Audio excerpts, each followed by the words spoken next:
So what's your favorite Gundam, like design-wise? Apparently, he said he liked the V Gundam stuff because he felt that the small design was more realistic. Now, Tomino, I could almost see him being a fucking troll, and him going, I like Unit 1. Or something like that. Like the VF-1A. No, or something, troll, but something like, I love the Methus. Yeah, exactly. That's why the Methus keeps staying around. Tomino just just loves the Methus and likes bad mecha designs, apparently. He must be like, okay, whatever you do, you must keep this design. So, listen, I don't care what you do with the story and whatnot. I just want to see the Methus every episode. That's what I really want. And the thing is I got to do it to annoy this one American. It's because, listen, in 2015, this guy named Time Enforcer Anubis is going to watch this anime, and he's just going to get pissed. I keep saying, someone has to send you, even if it's one, just send you a high-grade UC Methus. Alright?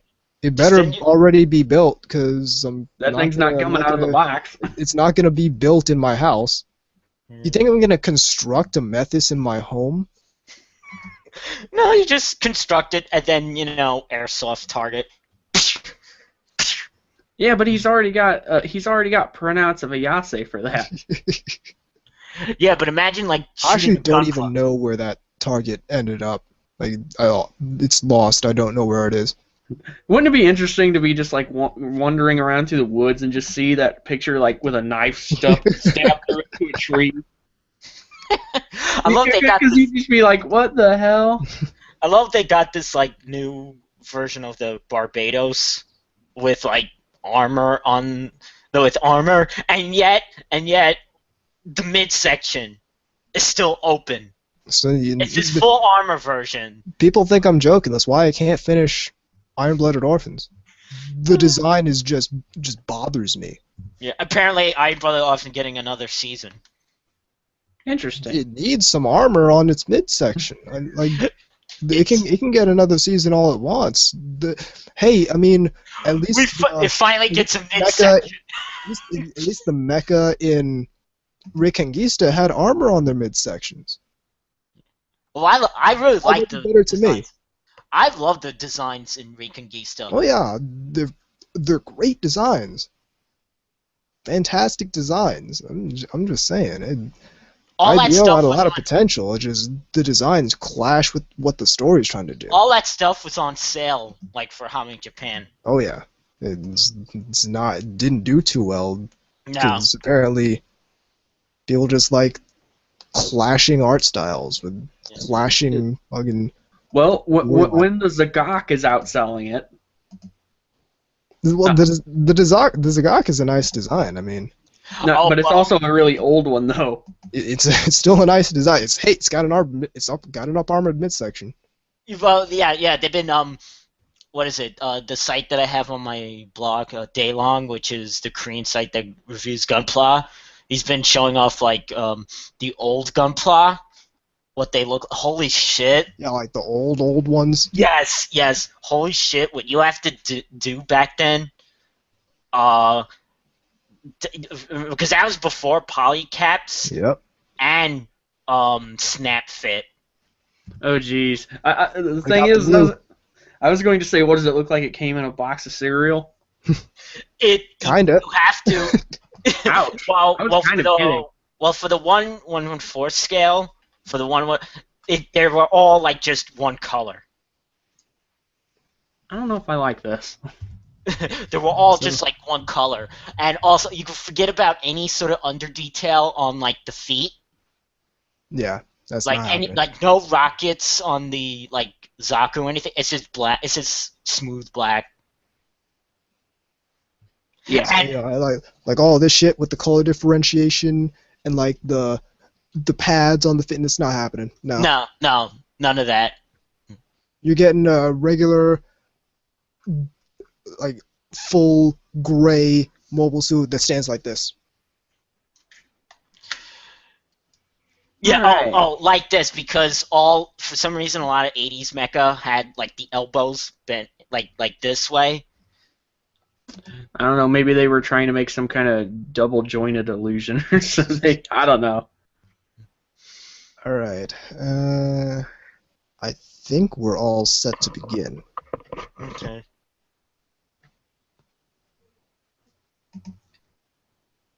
When we talk about what we're watching, let me go first because All right. I'll try not to be too. Okay. Ready when you are. Okay. In 3, 2, 1. Welcome to NTR Radio. I'm Tom Enforcer Anubis. I'm K-Gods. And I'm everyone's favorite albinoid, VZ Mark II. So no intro this time? Yeah, no, I'm going back to the old method where I put the intro in post-production. Okay, so... That's right! Oh, jeez. It's been a little while. R.L. Stein book. Yeah, Coop is my husband, though. It's been a little while. Yeah, so Week. 2 weeks ago, we were supposed to record. And I had a stomach virus. Viruses prevented us from recording. So, you know. Didn't record. Then I went to AB. So now we're here talking about AB instead of what we were originally talking about, which is A1 Pictures. So that's going to be in 2 weeks instead of 2 weeks ago. Okay, so how is everybody doing? I could be better.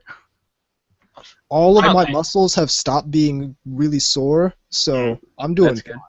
So here's what happened. The Sunday we were supposed to record, I went out and played Airsoft that morning. So the next day I woke up, my thighs were like, dog, 5 hours of Airsoft? Really? You haven't played Airsoft in 1.5 to 2 years, and you're going to go out and play 5 hours straight of Airsoft? Really? You're going to do this to me? It's going to punish you for that. So that was that was the entire week afterward. Then I went to AB. Then I came back, and then it was my arms that were sore until like today. Well, so I'm good.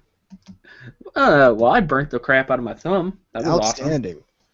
Awesome. I was cooking and it just slid down and just hit the thing and. I would just I would just take like a bunch, well, no more than 2, really, then of ibuprofen. Is that? I did that before I came on. Impressive. Well, I don't mean for the burnt thumb. I mean for like the sore muscles. No, I'll just deal with it. It actually wasn't for my burnt thumb. It was actually because I'm just tired and my muscles are very sore. Yeah, I just deal with it. Yeah. If I'm gonna continue playing Airsoft, then that's something I'm just gonna have to suck up and deal with it. So, this is an anime podcast, so let's talk about some anime.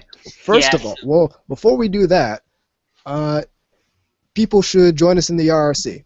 Matter of fact, the first thing I should do is get this link out. Give me a second. Yeah,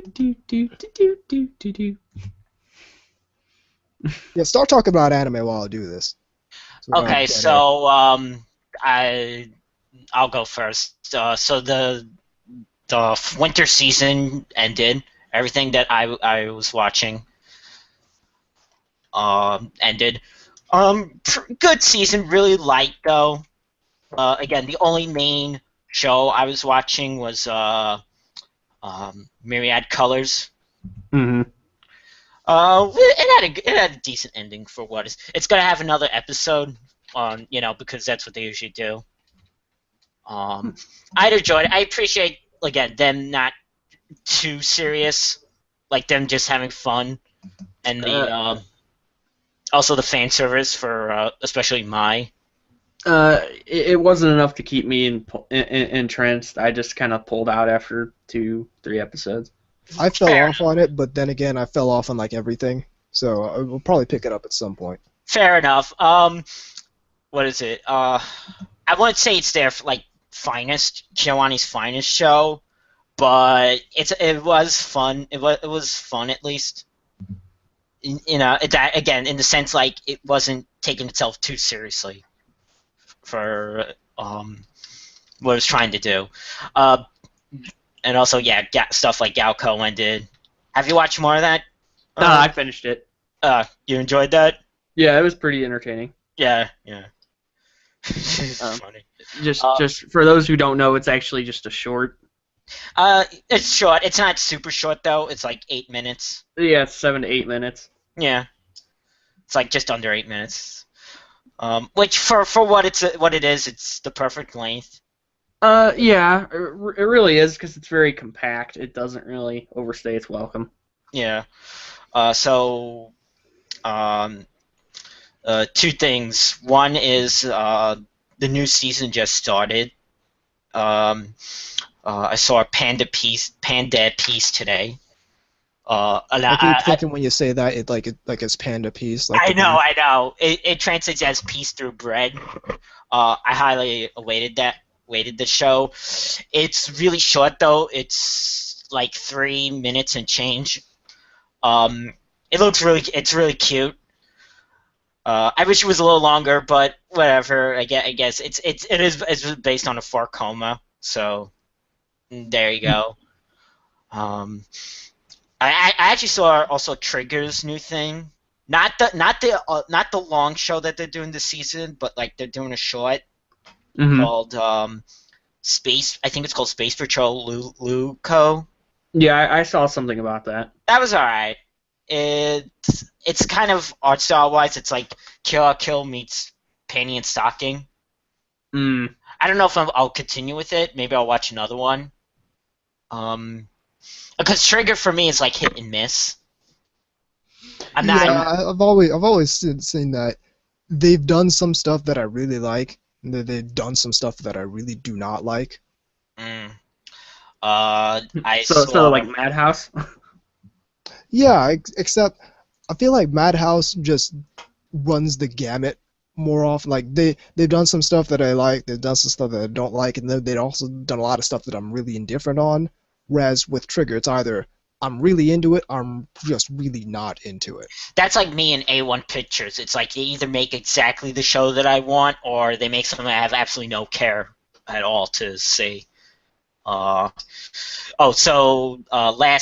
last episode of Idolmaster Cinderella Girls, the Blu-ray episode came out, so I saw that obviously. That was great. I'm telling you now, they're definitely going to do a movie just based on that last episode. Just like they did for the original, I'm sure they'll do for this. Okay, the big one that I started, Double Zeta Gundam. Ooh, there we go. Well, hey, I'm only around like 15 or so episodes in. So it hasn't turned grimdark yet. No, but I'm actually enjoying the little bit that I've seen. It's silly, but it's not. It's really not bad silly. Yeah, that's what I can never. I got with it. It's like I'm watching it and I'm like, okay, people really shitting on Double Zeta. I'm like, this is great, especially after Zeta Gundam. Like, how do you go from Zeta Gundam and then continue being dark without having your audience kill themselves? There is one complaint that I think is valid though, and that's I don't like what they did to Yazan. Oh yeah. They made him like that's just wrong to me. Although it is really weird to see Bright running around with the chicken on his head. Yeah, that was odd, but that was also short-lived. Too bad he didn't smack it. Yeah, there's some crazy designs. Oh yeah. Make no mistake. There are definitely some interesting stuff going on in there. That's why I kind of get a little irked when they try to phase it out. Yeah. Through the Zeta movies, they sort of tried to go straight into Char's counterattack. From that standpoint. I don't know if I'm gonna watch the TV version of Unicorn. Oh, I'm definitely watching the TV version of Unicorn. Yeah, me too. That's going to happen. All right, I might. Listen, I've spent the last... When did Gundam Unicorn end? Because I've spent that many years rewatching Unicorn just every now and again, just because it's so good. Was it 2014? I think it was 2014. Something like that. Right. Yeah, I've been rewatching Unicorn over and over for that long, so I'm definitely... And Thunderbolt. Thunderbolt's happening. Gundam The Origin 3 is happening. We get to see Char as an infantryman. Yeah. It's like they scanned my brain and said, let's make an anime based on this guy's brain scan. I want Hathaway's Flash. Let's do that. I want Hathaway. They need to keep just scanning our brains, because eventually we'll end up with Crossbone, Hathaway's Flash, Sentinel, Char's deleted affair, Gaia Gear. Let's do that. I'm cool with all of that. I mean, or they can just do all these little side stories till the end of time. I'm fine with that too. Just make up stuff in early UC, and just continue releasing stuff on that, and we'll be fine. Make up some obscure ass battle in the 1 Year War, and I'm not complaining. No. Let's get a Battle of Loom OVA going. Was it? Speaking of Crossbone, I reviewed for Collection DX a Robot Damashi version of the X2 Kai, which it is. I'm so in love with all of those Gundam designs with the giant cross-shaped thruster nacelles. And it's really great. It's a really good Robot Damashi. I recommend that one. Here's a great line. Is it me, or does the theme song of the original Gundam series sound like an old war propaganda song? Oh, absolutely. Yeah, but it also sounds very campy. Oh yeah, well it's a Super Robot song. Yeah, it's that late '70s Super Robot kind of thing. Like the Yamato theme did the same thing. Right. It's not like the El Gaim theme where it's just really catchy and it's like really kind of indicative of even like a certain kind of musical time. Yeah, that's like the '80s musical aesthetic. Yeah, exactly. But it's even got like the vocoder. But in the like Gundam, it's like saying the name of the robot in the theme song. Which, by the time Zeta and onward came, it's like, you know... Yeah, they were done with that. I mean, for one, it would sound ridiculous, but just imagine having to go with the increasingly more technical long names for these robots and trying to weasel that into a song somehow. Double Zeta Gundam! Something like that. Mobile Suit Gundam Reconquista. Yeah, like you can't do that anymore. Past a certain point. Yeah, especially when you start getting into a certain report, you're going to new mobile report Gundam Wing, and I'm like, okay, you know what? And then they'll start talking about the customs, and it'll just get really ridiculous. Yeah, the way you broke into that reminds me of those old Saturday morning cartoons. Like Double Zeta, we'll be right back. Stay tuned. Don't touch that dial. Okay, so I have indeed got the link out a long time ago. So if you want to join us in the IRC, here's what you do. You go to sheslostcontrol.net/podcast. Click on the chat link in the upper right-hand corner. It'll bring you to a page with a window in it where you can put a name in. Put your name in, hit the button, and join us in the IRC channel. Alternatively, you can point your favorite IRC client to irc.ryzen.net and join us in the # or # SLC Media channel. And as always, you can get at us on Twitter at Anubis, at VZMK2, at DaisyErica00, and you can always get us on email at ntrradio@gmail.com. Okay, I'll throw in a couple of things I've been watching. Do it. I watched Galco as well. I enjoyed that quite a bit, just because of how silly it is. But one thing I did watch in the interim was the second season of Sora no Otoshimono, which Heaven's Lost Property for non-weebs. I think it's to finish that one. It's I think it's subtitled or called Forte or something like that. I don't know. I can't remember. Something like that. Funimation released all that. Sounds like something they would slap on there. They have all that and also the movie. Right. I haven't gotten to the movie yet, but I will. I did watch it. It's just 12 episodes. Really, really enjoyable to look at. It's like eye candy, really. Maybe one day I'll get to it. Yeah. It's purely just nice to look at. And I'll come out and say it right now, even though this is probably not who you would think I would pick. My favorite character is definitely Nymph. Oh, the lowly looking, the flat chested one. Yes. Yeah. See, I was like, oh, that one's your favorite. I thought you would have picked like the blonde one. I like her. I do. I think she's very entertaining. Even more so when the fact that she openly just says I'm dumb. Which, come on, have a little self-respect, I would say. But she also looks like some kind of Athenian Amazon warrior or something, As far as, and yes, you have Alpha, Nymph is Beta, and of course she is Delta.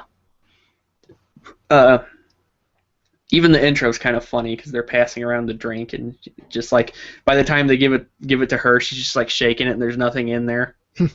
and like, of course, it's just an excuse to show her tits bouncing around. Naturally. And I'm okay with this because in the opening, they're even in better detail than usual.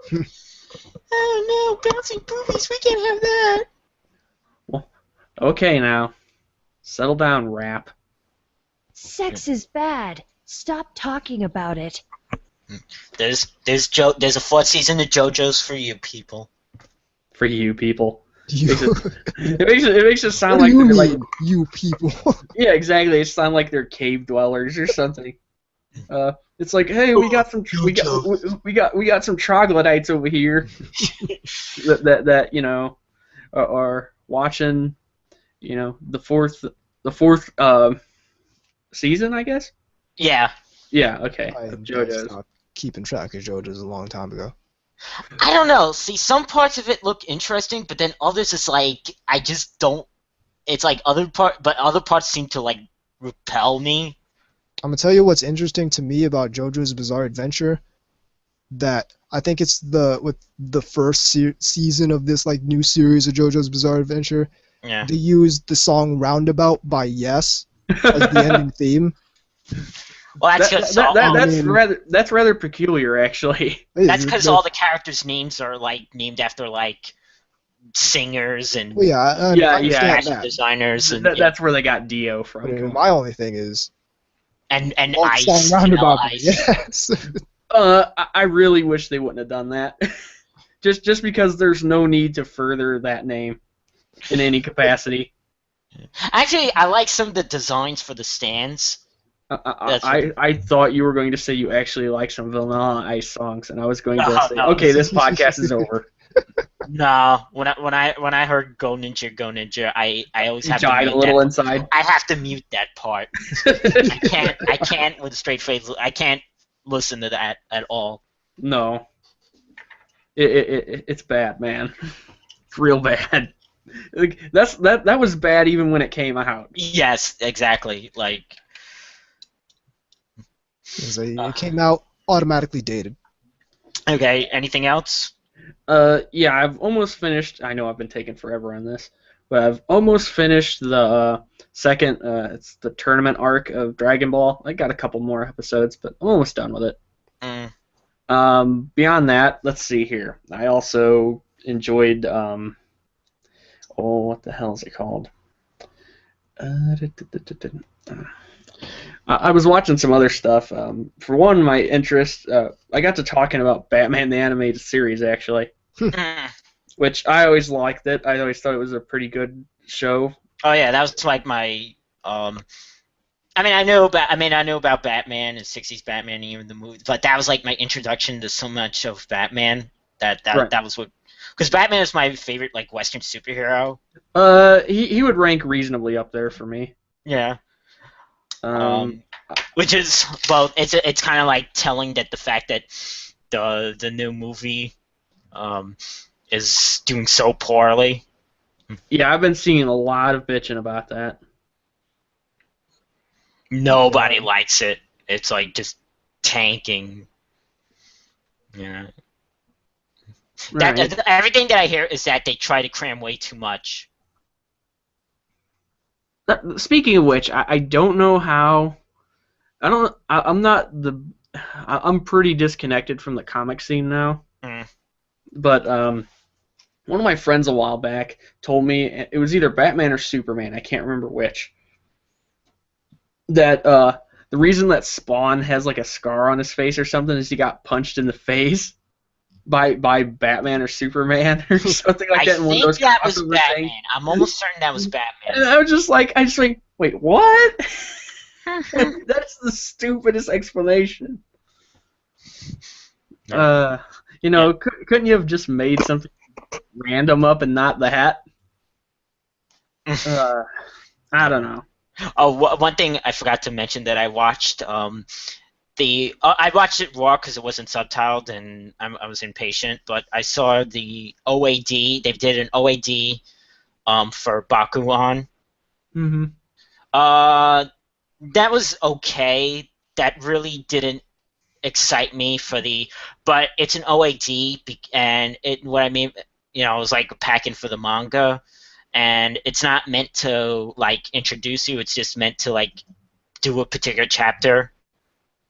Right. It doesn't really introduce. Like I'm sure this series proper will do much better. Right. Okay. The one thing I know this is such a minor thing to complain about because I feel like I should be used to it, but I really didn't like the fact. I really wish that the bikes were properly animated instead of like CG. I mean, at a certain point, we're gonna all have to deal with that because it's just less expensive. If they're CG'd well, I'll be fine with it. But I mean, yeah, you gotta face facts that time ain't coming back. No, well, I don't actually mind CG vehicles as much as like I'm very vocal about my dislike for CG mecha. I don't mind CG vehicles as much, but I feel like, because there was that rumor that KyoAni was going to do this, but it didn't turn out to be true. But I felt like if KyoAni did Bakugan, they would have been like the only studio that could have like properly have it. Well, yes, because they got money. They have money. They also know and here's why because Sound Euphonium, they drew those instruments. They didn't have them hold CG instruments. To be fair, that would look really shitty if it was poorly done. I've seen other shows with musical instruments that have them hold like CG instruments.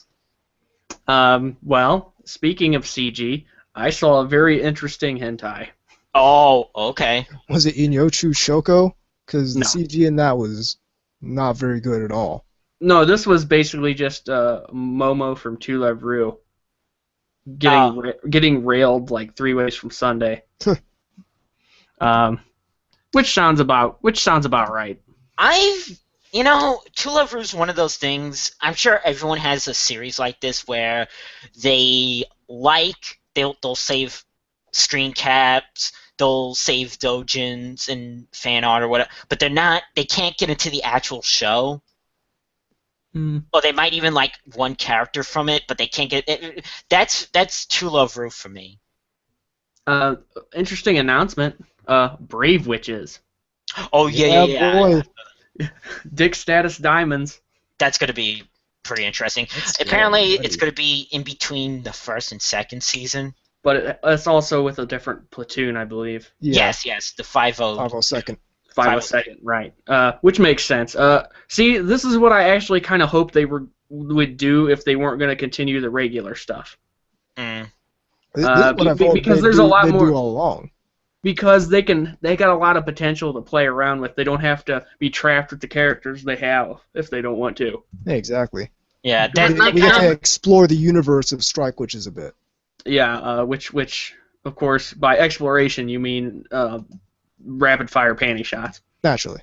That's like, it's like everything that they told about the original characters. They had already told as much as they can with the original characters. So yeah, they want there's not much there's not much more that can happen with that team. So we have a whole bunch of other teams. Let's do one of those. Now the question is, will Episode 7 be another like? I really hope they do, just for the hell of it. You know they're gonna do it. Like it's gonna be a surprise if they don't. Well, yeah, I mean, but anyway, I just saw a couple pictures from it. Looks pretty cool. Oh yeah. I'll be all over that. Yeah, there's no date for that, but I wouldn't be surprised if it's either spring or summer. I mean summer or winter. Not the spring. Spring's already. Yeah, it's technically already in swing, as it were. Yeah. Have any of you watched Strike the Blood before? Nope. No, I know of it because I've seen some of the like art on like Megami magazine and. The reason I bring it up is because I've been seeing a lot of pictures on my timeline here lately, and I kind of enjoyed the look of it, so I was kind of wondering if it was something I would like. I say download it and try it out. If it's bad, download it, try it out. You don't like it early on, drop it. I mean, it's worth a try. Yeah. I suppose. Anyway, I haven't watched a whole hell of a lot, but I have been playing a lot of a particular video game that's going to become relevant when we do the second segment. Oh, okay. This should be good. So you're going to find out what game I've been playing in the second segment, and some people might get a kick out of it, because number one, it's a really good game. Number two, it's one of those things where you see it and you're like, whoa, holy shit, it's that game. I haven't seen that game since the PlayStation era. It's the new Tekken. It's the new Tekken. With the new character of friggin' a rhinoceros with I don't know, friggin' brass knuckles on his horn. I don't know who the next Tekken character is. It's gonna be some ridiculous animal with apparatus it does not need. Yeah, well, I mean, even the people that aren't even just the random characters they are, like Eddie Gordo. Just like you just look at it, and it's just like, really? It's gonna be a bunch of ants that just form a humanoid. So there you go. You punch it and you can't hurt it. You punch it and it just like it moves and opens up and then you go through it. And yeah, exactly. Yeah, I'm honestly surprised somebody didn't try that already. I mean that's like it kind of has that T1000 effect. Hey, Tekken team. You need Don't another stupid ass character for your video game? Here you go. NTR Radio, we have all the dumb ideas for your halfway 3D fighting game. You know what they should do? If they're going to be ridiculous about it, they should just have a homeless guy with a banjo. There you go. like he just swings it and beats you with it. And like he's got like the necktie all around his head too, like that. Yeah, like and when he wins, he spits a tooth out. Just name him Vagrant. No, he uses the stick with the like the bundle with the stick. Yeah, the stick with like all your worldly possessions in it. Yes. I don't know. I kind of like the banjo. And he uses his that'll be the palette swap. He uses his one will be the friggin' banjo, and the other will be the because that's what they do. It's like the one player skin is the kangaroo with the boxing gloves with the little Joey in the pouch, and then the player 2 skin is the velociraptor with the boxing gloves. So they just do whatever they want, no matter how stupid it is. Okay, I got a character. I got a character right here. A hipster. What would be a special attack? You use this, you know the ones that have the little gauge thing in the ears? Uses his earlobes as weapons. Yeah, he attacks like the one character from Street Fighter 2. Oh, like Dalcium? Dalcium, yeah. Yeah, like it stretches like that, like he stretches his arm and his neck and shit, like. Yeah. Okay. He could use his glasses to deflect punches. Yes. Yeah. And a cup of coffee. Oh yeah, splashes Starbucks coffee on the. Yeah. That's one of his special moves. He splashes his Starbucks on you. Okay, we're gonna go into the break before this gets too crazy. That sounds like the best. We can make a fighting game.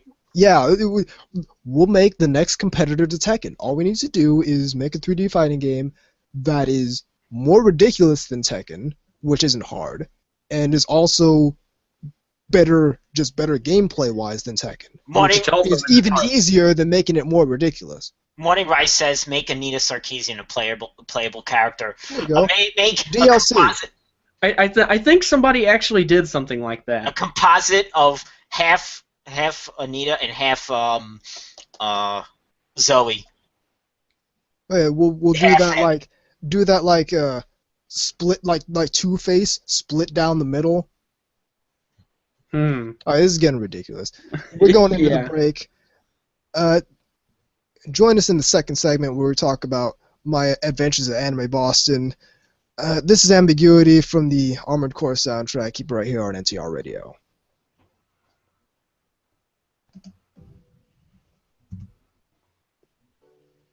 Okay, I will be right back. Roger that.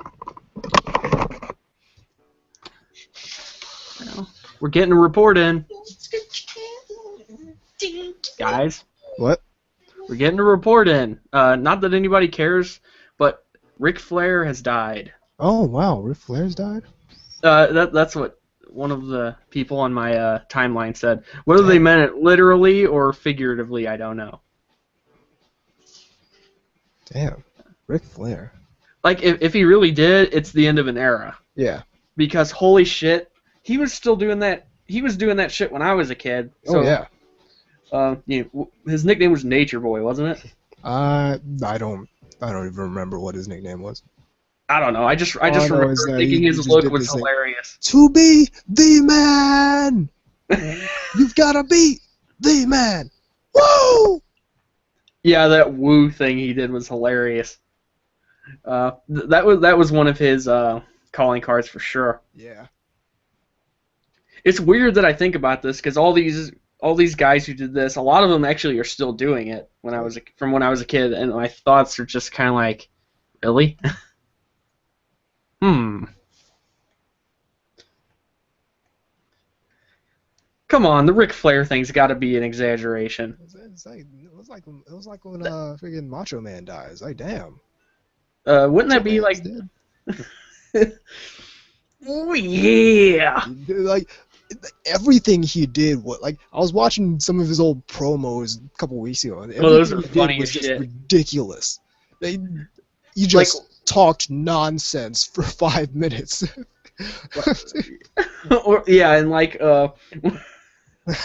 he used to advertise for freaking Slim Jims. East of the Pacific Ocean, west of London, England, south of Mars, north of hell, yeah.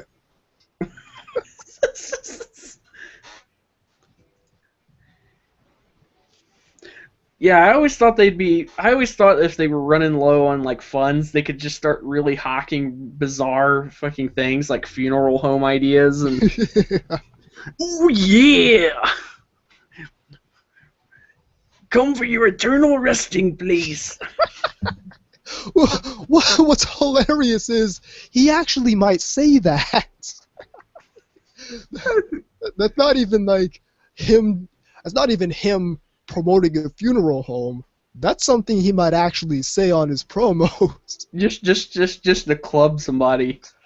Well, it's not as bad as the when my buddy was doing the what's his name? I can't think of his name now. Billy Mays. Oh yeah. Like he's better at it than I am, but well, we're gonna go through like a drive-through one of these times and break into it. I've always wanted to do that with a bunch of voices. I mean, the only time I've ever really done it was when I broke into the Charlie Brown voice, because they were just like completely indecipherable. Exactly. All I'm hearing is this really strange.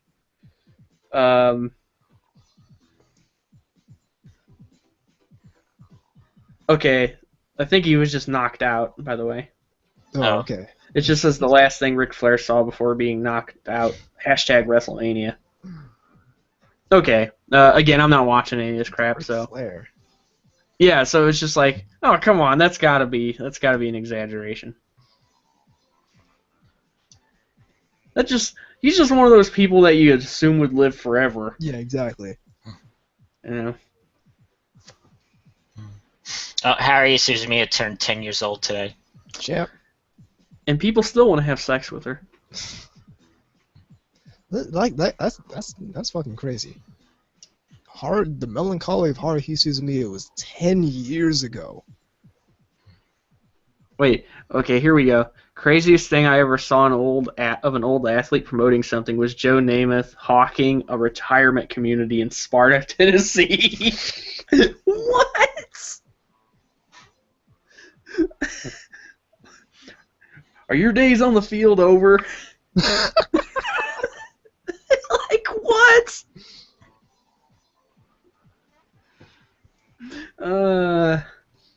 Yeah, I mean, all this reminds me almost, oh, okay, somebody said, you can find it on YouTube. I will almost certainly have to look that up. Still can't be as bad as those Midwest Hemorrhoid Treatment Center commercials. The fact that those are really a thing, it just still kind of boggles me a little bit. Just, why is there a commercial for this? I mean, Read on second segment. Okay, whenever you... I can't talk. In 3, 2, 1. Welcome back to NTR Radio. Ric Flair lives! Woo! Oh shit! As soon as you said that, it popped up on my timeline on a thing. No, I'm serious, guys. Hold on. I'm gonna post a link. Alright, so while you're doing that, I was at Anime Boston last weekend.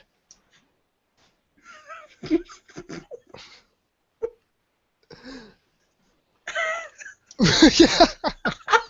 As soon as you said that, that popped up on my timeline.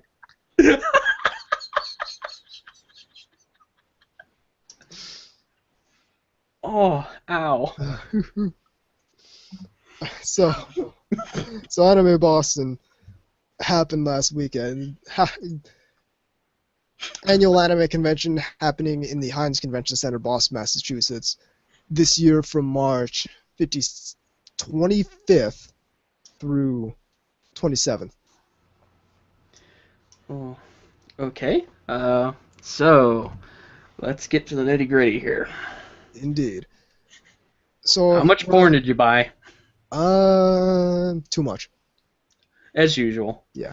So arrived on Thursday, got in the hotel room, got situated and all that, hung out, got my con badge and all that.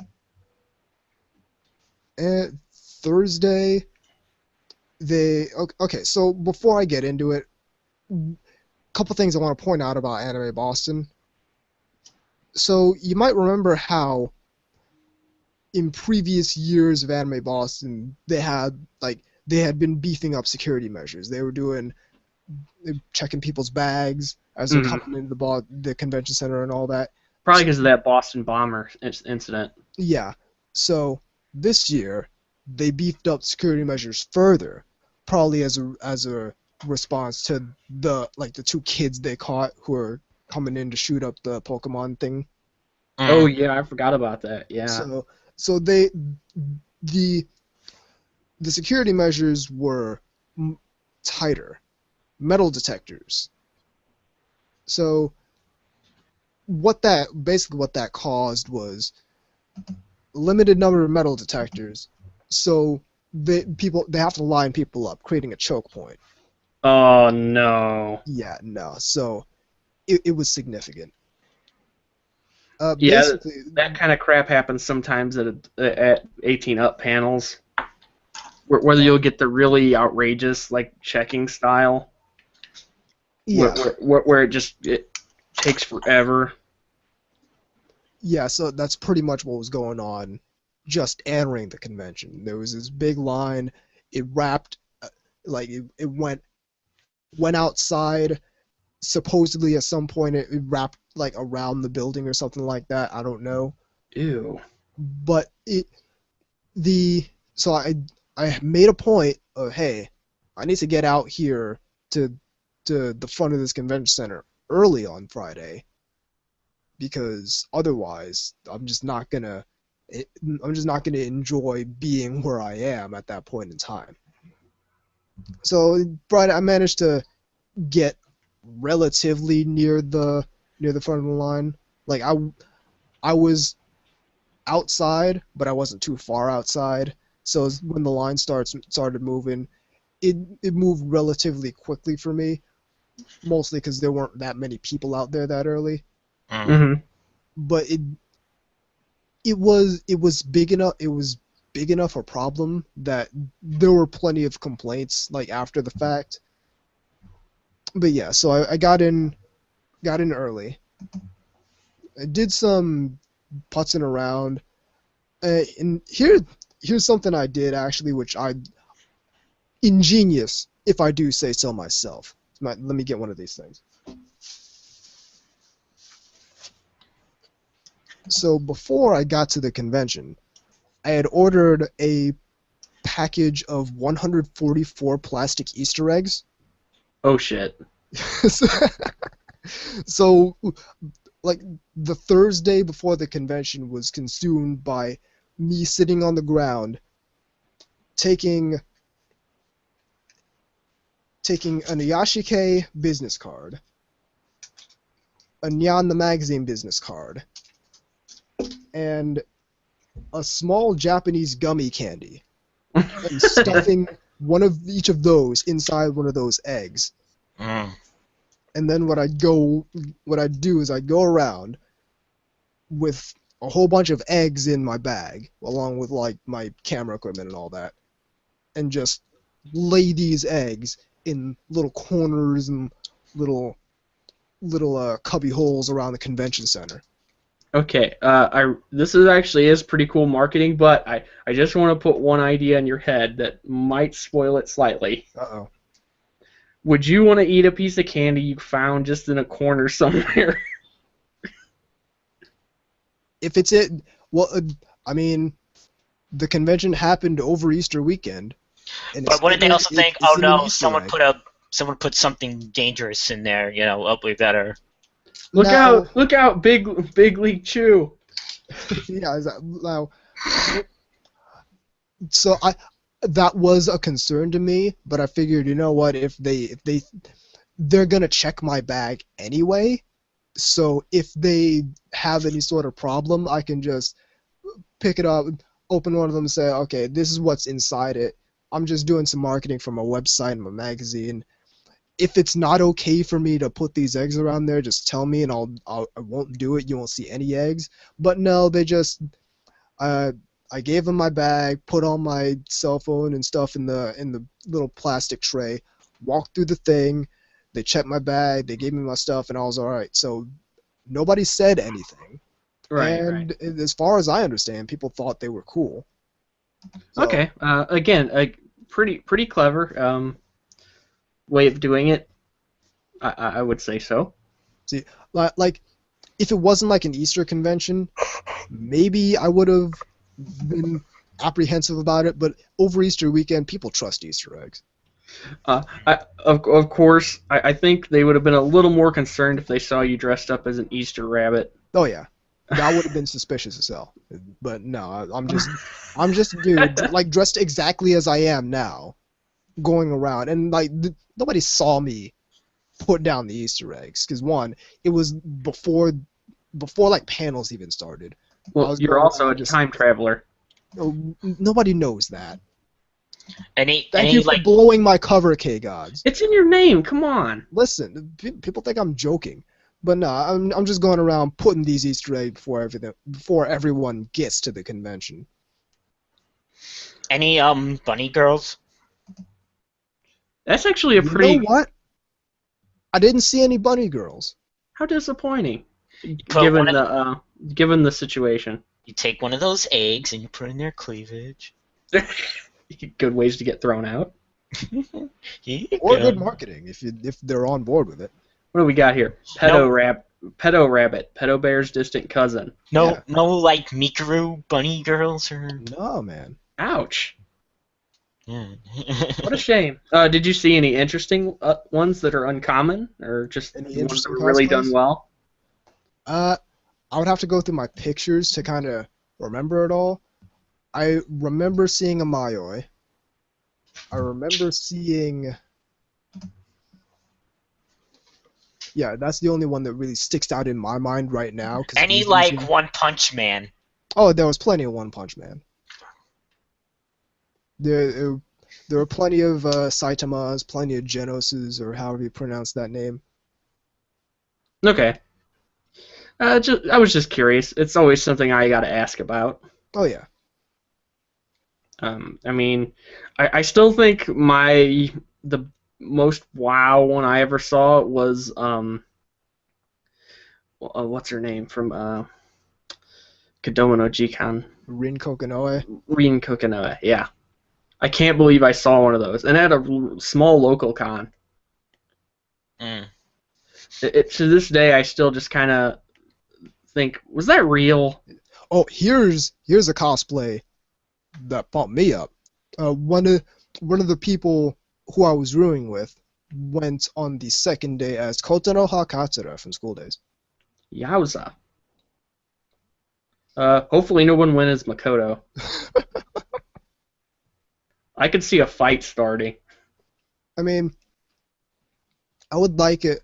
I would like to see a Makoto cosplay, but like. I don't want to see what happens to him. But no, like with the knife right there and like like wearing a white T-shirt but having that like black smudge. Mm-hmm. Well, or you could have him missing a head. Yeah, and have the Kotanoha cosplayer next to him carrying a duffel bag. That would be actually very entertaining. So yeah, okay, just curious. Good, cool score, I suppose. Indeed. But yeah, so I'm sure there must have been at least one like Love Live or something. Love Live was everywhere.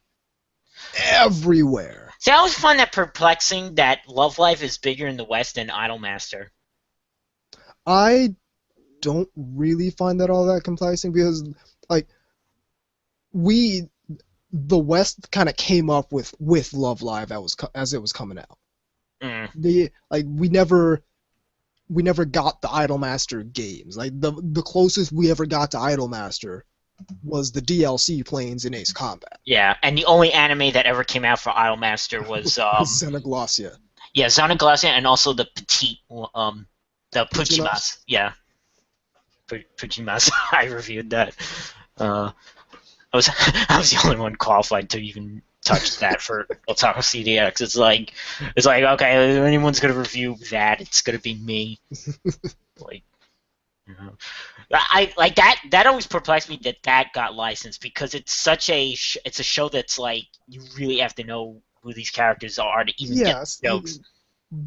What are you doing? Were you just throwing like things at a dartboard? I guess maybe because it was like it's shorts, and Funimation was successful with stuff like Italia.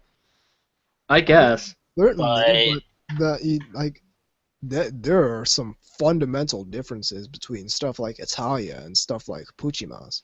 Oh, I know. Italia is it's based off the manga and whatnot, but it's just that property.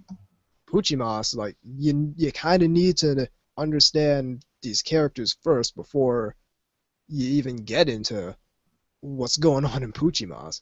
Yeah.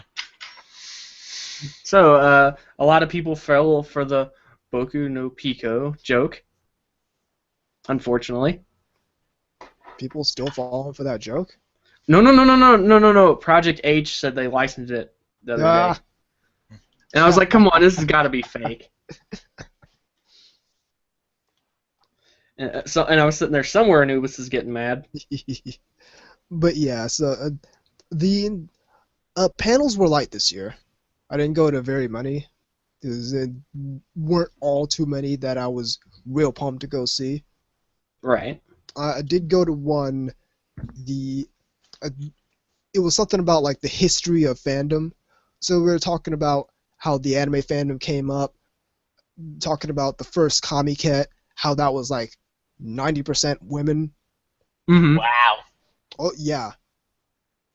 Kamiket's always had a big female demographic, but even I was wowed by the fact that the vast majority of people at the first one were just women. They were feeling it for sure, and isn't day 2 the Yaoi Day? I think so. Yeah, there is. I seem to recall hearing that. Didn't it start in the very late 70s, Kamiket? Somewhere. I was actually looking this up for a Nyan article I was writing earlier today. I don't remember, but it's been around for a very, very long time. Mm. Just look for the emblematic, 1975. Yeah. It's a good year. But yeah, so I went to that panel. Because this was I forget what his name is. Can't remember for the life of me. But he studies this stuff in college. Okay. I think his title is cultural anthropologist. I'm not entirely sure, but he did a panel at a previous AB that I really liked about how fandom itself is sort of globalizing. Mm-hmm. So, he has some really good things to say. If I remember his name, I'll let people know. But okay, so interesting enough. I'd gone to that panel. I'd gone to a panel by Greg Ayers called Pay It Forward Player One, and that was all about how fans can start anime clubs, start. Greg Ayers, isn't that Grugemesh?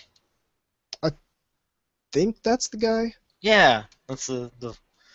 Yeah, it's about how fans can start doing panels, starting anime clubs and whatnot to kind of bring people together instead of tearing people down like we see people do all the time. Okay. All right. Did anything wacky happen while you were there?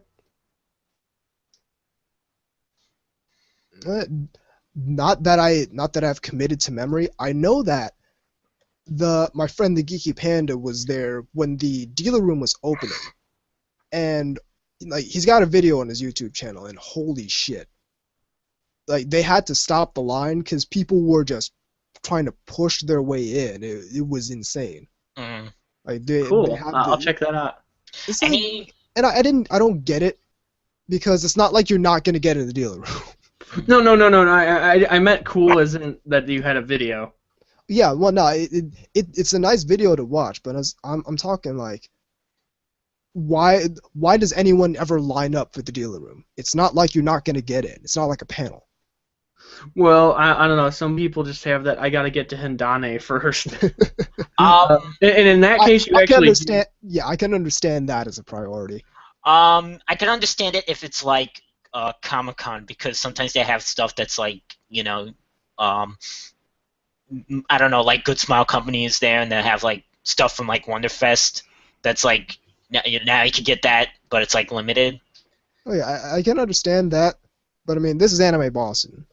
Like I go to the dealer room all 3 days, and I'll see a great deal of the same figures just there all 3 days because no one bought any. Mm. So it's not like you're not there's one time that I've missed out on buying something that I wanted at Anime Boston, and that was the time when I arrived at the booth just as the last Apate figure was being purchased.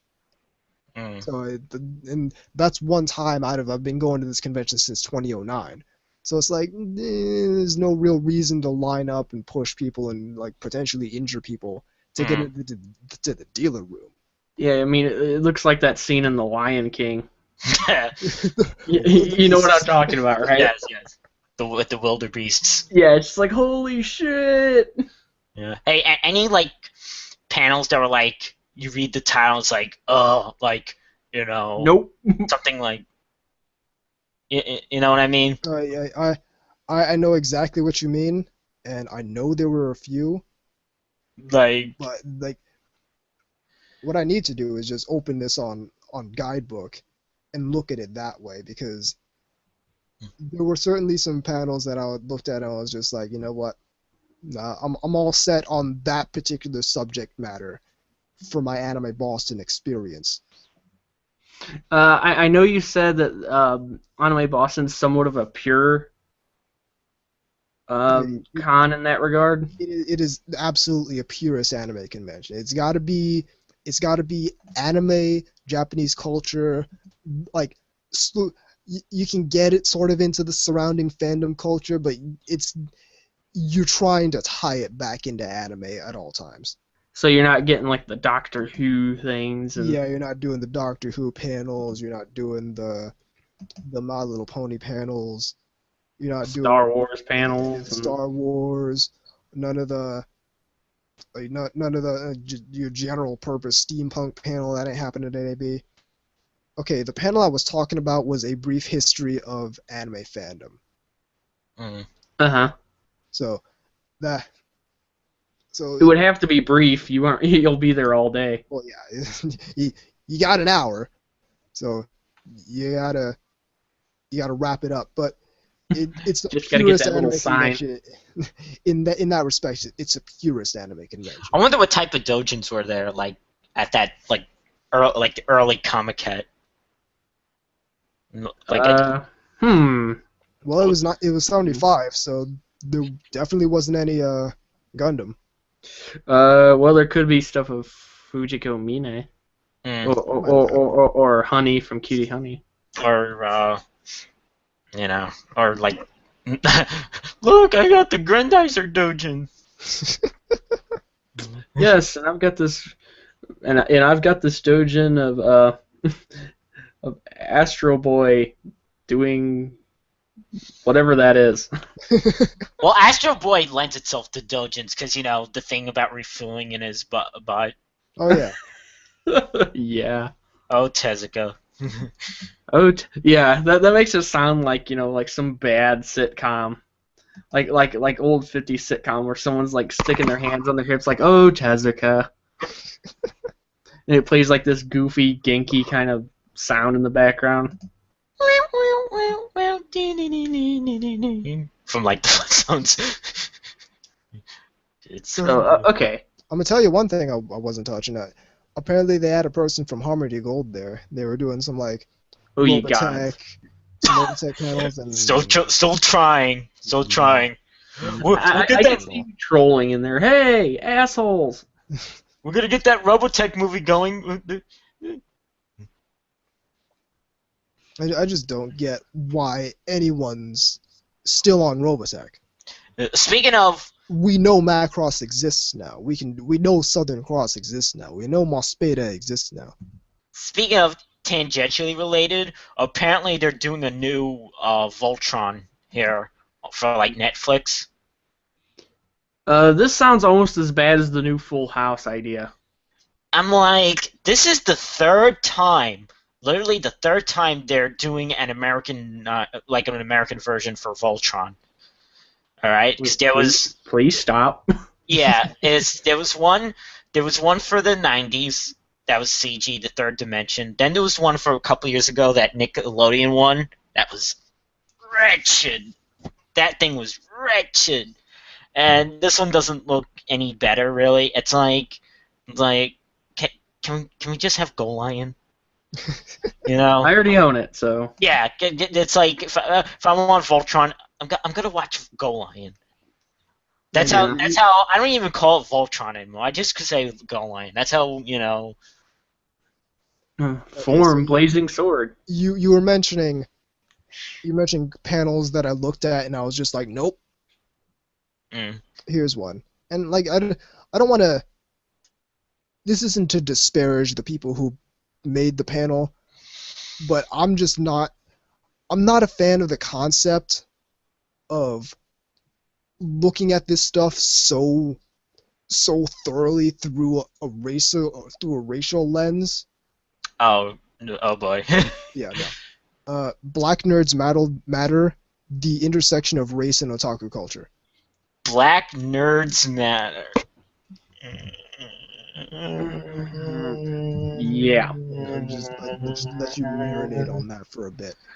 The intersection. I've begun to really dislike that word.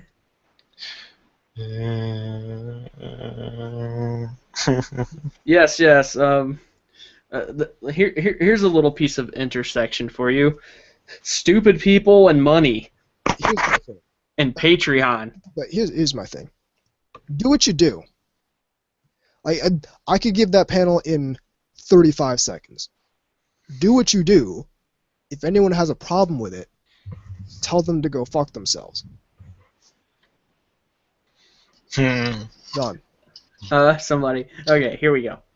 They should have a panel called Dark Elves Matter. I'd go to that. I go to that. I can't be.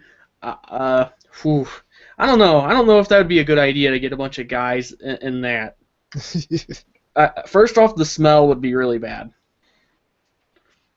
I'm just saying. I don't trust my fellow men's enough not to be secreting some questionable fluids.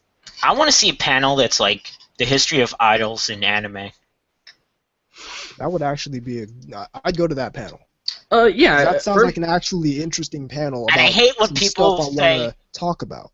And I hate when people are like, you know, yes, okay, there is a recent upsurge of popular idols in anime, but don't act like it's Love Live. It's only because of popularity of Love Live or Idol Master. Speaking of Macross. It's yeah. Exactly. Of Macross. Oh, there was a bunch that like there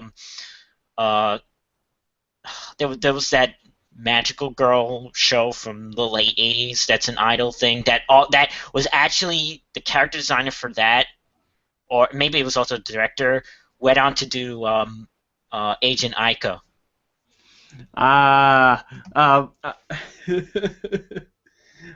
Studio Fantasia. What would we do without you? I don't feel like looking it up right now, but I know it's the same person that did that. But yeah, so later in the day on Friday, so two panels coinciding. It was Faku's Hentai Worth Watching, and my panel, A Beginner's Guide to Effed Up Hentai. Oh boy. So I get up there, like way early for this panel, and the line is going down the hall, all the way down the hallway, wraps around, and I'm like, okay, this better not be the line for my panel, because if this is the line for my panel, I'm gonna be pissed. Because like every year, we get a bigger line. And they finally gave us a bigger room this year after 3 years of filling badgering them. It finally, yeah, it's like because I don't like turning people away from the panel, because it's like people coming to see my material. It's like I don't want to deny like, people the effed up hentai. Yeah, capacity.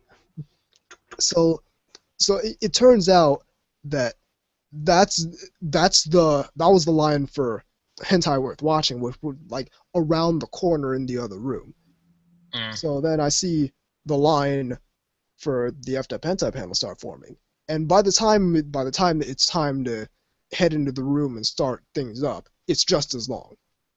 Yeah, you had the video. Yeah, no, it was crazy. It's probably the longest line we've had since the panel began. Impressive. So yeah, we go in, we set up. These are always this never gets old, by the way. Yeah, no, it's because part of what I like to do is I like to keep the material fresh. So it's like cycle it in stuff, and I cycle stuff in. I get some new stuff. This year I started incorporating games into it.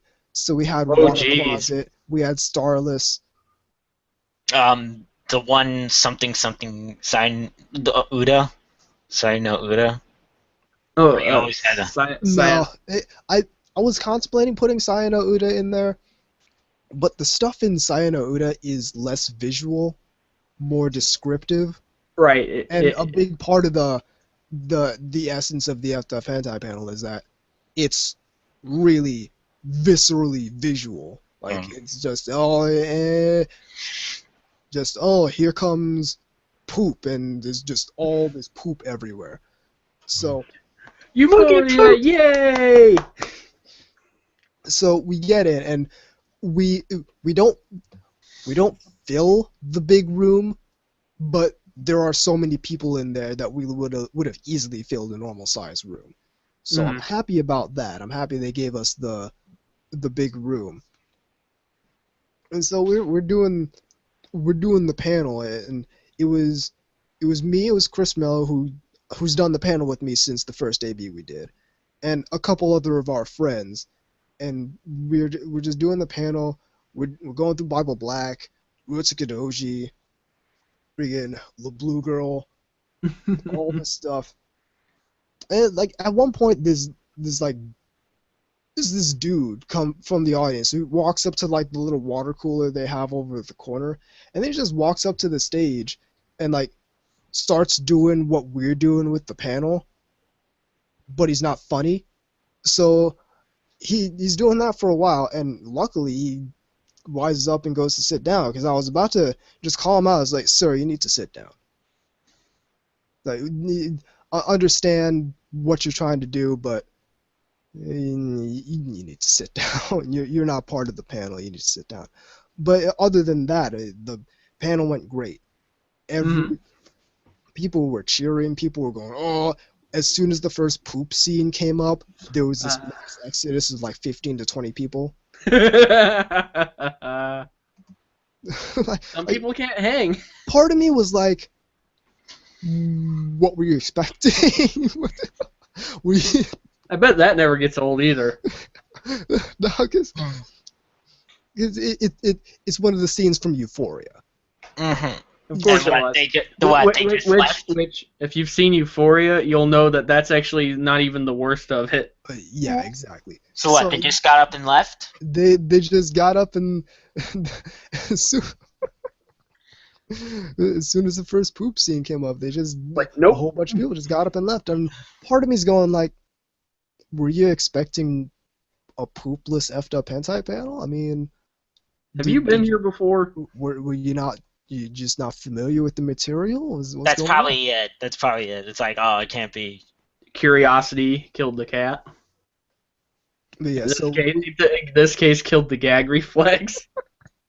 We went through all the material. We went through. Actually, we didn't have time to go through some of it, so we skipped a whole bunch of the stuff from Shintaro Kago. We skipped a whole bunch of stuff from Henmaru Mashino.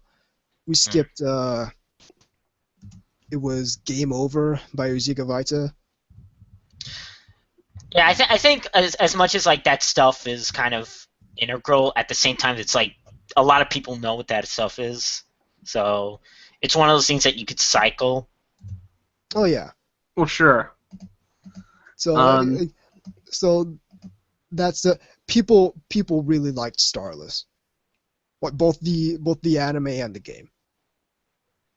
Gotcha. What's effed up in that? Poop, Guro, bestiality. Okay, I'm gonna watch this. It's not in the anime. Like, can't you just... in the game. All that's in the game, and you need a patch to actually fully get the full Is experience. the anime worth looking at? Oh yeah, the anime is good, and it's beautiful. Don't get me wrong, the art style is fantastic. Love it. There's also a bunch of doo-doo. I can just see VZ like sitting there, as if he had a beard, like stroking his beard. I must watch this now. I must watch this now. But it's like after, like the day after the panel, I got an email saying, "Hey, I came to your panel, loved your panel. By the way, what was the game you played with the horse?" I was like, "Oh, okay, that's Starless." You actually like the panel. This is one of the only things in the world you could have this piece of dialogue and it makes sense. Speaking of, I never watched it, but you know Wordsworth? Yes, Wordsworth, that's where yes. the infamous penis horse thing came from. Yeah, The resistance only makes my penis harder. penis harder. Yeah, which has become pretty much a meme at this point. Yeah, and like, it's not just yesterday. I got a comment on the Effed Up Hentai page on shizoscontrol.net asking, "Hey, what was that one where the guy cut his dick off?" And I was like, "Okay, that's Urutsuka Doji. It's a classic." Yeah. Part of the reason why anime had a stigma of being all terrible tentacle porn. And if you go to Expo, he's been there the last couple of years. Yeah. He's a super nice and funny guy, by the way. Yeah. He's a champion, and I can't actually talk about this, but he and Faku are doing something that they showed us at the Faku Q&A on Saturday night. So I can't actually say it. I want people to find out when Faku announces it, but they're doing something really impressive. Okay, cool. So that's neat. I'll be looking at that. Would you add to your panel the hentai that I suggested to you with the Go Slowly? I had actually contemplated that one, but I mean, we've got like night shift nurses in there. We've got the shotgun scene from Bible Black in there. That scene's still pretty gross. Yeah, no. Oh, there's the gun scene also in Guy Double Target. I'm gonna need to find that one then. Yeah. That's an awesome one. I just like that less because it's hentai and more just as like a crazy 80s OVA type thing. Right. Also, actually, there's that, and also from the same guy, Legend of Leon Flair. I remember hearing about that one. Yeah. Where the girl gets teared apart in the beginning. Make sure you look up the 1986 one. Yeah, that's the one. Yep. So, was there any like commentary or squealing or anything that you thought was hilarious during said, presentation? Nothing I particularly remember, but I just like the O's were on point, the squeals were on point. It was just hilarious seeing people react to this stuff that I've seen a million times and have been desensitized to. Because every year I tell people, hey, okay, raise your hand if you've been here before, and it's only a couple people. And then you were thinking, oh boy. Yeah, either I'm scaring everyone away, or just a lot of influx of new people. Yeah, new people manage to make it every time, and that's great to me. Well, that's yeah. why keep some of the stuff, but then cycle through. Oh yeah, that's like every time I start off with the shotgun scene from Bible Black. Yeah. And almost immediately there's probably wincing. Oh yeah, this is part of the reason for that's like people come in thinking Bible Black's like oh Bible Black. Oh, also another one you can use. It's Bible Black's actually pretty good. It just has a couple scenes that are weird. Mm-hmm. I also suggest for your panel also Battle Can. All right, I'll have to look that one up. Yeah, there's a scene in there that you can definitely use in there. You'll know it. I shouldn't even say. You'll know it. Just remember, it involves an alien with a penis head. Champ. All right, and use your imagination to. Really, that sounds like something from heavy metal. It does. It actually kind of does, to be perfectly honest. Doesn't it? And of course, by that I mean the animated film. Yeah. Yeah. Well. Yeah. I mean, it is the '80s, so everything was kind of ridiculous. Yeah. Kind of like space way, because sci-fi was everything into it. And I don't know if any of the Cream Lemons would qualify. I'm gonna have to go through Cream Lemon and see. Most of those tend to be a little bit more. I don't want to say traditional because that sounds tamer, weird. More vanilla. Yeah, I mean it seems a little more. This is gonna sound so lame, but it sounds. It always came across as a little more. Vanilla. No, I mean that would be also a proper word, but what do you call it? More down to earth. Yeah. I mean, when you watch it, you don't leave it thinking, my brain, what the hell? I'll never sleep again. Yeah, see something like what I just described in Battle Can. That definitely is something you'll be able to use. So. Yeah, and actually, this is something that I guess kind of coincided with our panel, but wasn't directly involved. Apparently, there was, I think it was like the Hentai AMV panel or something like that. And Hentai's greatest hits. And apparently, some people in the audience complained that there was rape in that panel. Okay. So I'm like, all right, what were you expecting? Exactly. Well, not only that, but since you had Euphoria, did you have the electrocution scene in it? That's the very first thing we play. Very, very nice. Yeah, I made an AMV of it. I'll put it to the electric slide song because I hate that song. Yeah, I hate it too because they made us actually do it when we were kids. Oh yeah, middle school. Fuck that shit. Yeah, I remember they made us do that too. Ugh. What song? Yeah, so the electric slide. The electric slide. Oh. Yes, they made us dance to that in the gymnasium. I have never heard that. Keep it that way. For your ears' sake, yeah. Yeah. Maybe I heard it, but maybe not by name, or I probably wasn't. Oh, you would know. Oh yeah. No, it's no matter if you actually know the how the song goes. As soon as you hear it, okay, this is the electric slide song. Okay. It sucks. Okay. All right, so that was Friday. Right. Saturday was also panel night, but the big thing I went to on Saturday was two of the guests they had. Okay. Kyohei Ishiguro and Yukiko Aike. So they were doing this big thing with Your Lie in April. Oh yeah. Okay. Kyohei Ishiguro was the series director, and then Yukiko Aike was the character designer. But both of those people first worked on Horizon on the Middle of Nowhere. Ooh. So is another thing I purchased before the convention. It arrived that Wednesday. Was a figure of Horizon Aria Dust. Mm-hmm. Nice. So I packed that into my bag carrying it to Anime Boston. And so that Saturday, I went to the autograph signing and had both of them sign the base of the figure. Oh, cool. Nice. Very cool. So yeah, it was really cool. Like they were excited. Yukiko like gasped, "Horizon!" That was pretty cool.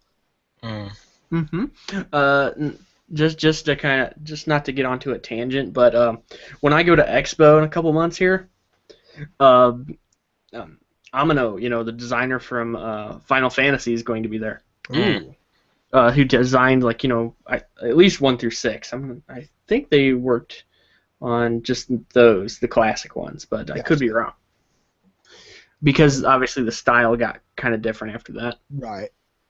But if that's the case, I'll try to find some kind of thing to have signed. Yeah, one of the other guests they had was the voice of Kai Shiden from Mobile Suit Gundam. Oh, okay. And I was trying to find like a gun cannon model, like have them sign the leg of, but I didn't end up doing that.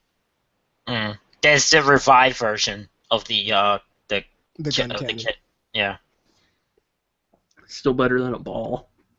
Real talk. If you get teleported to the Universal Century and you end up in a ball, you're better off just ejecting. The canopy and just, hey, you know what? I'm out of here. I'm gonna take my chances.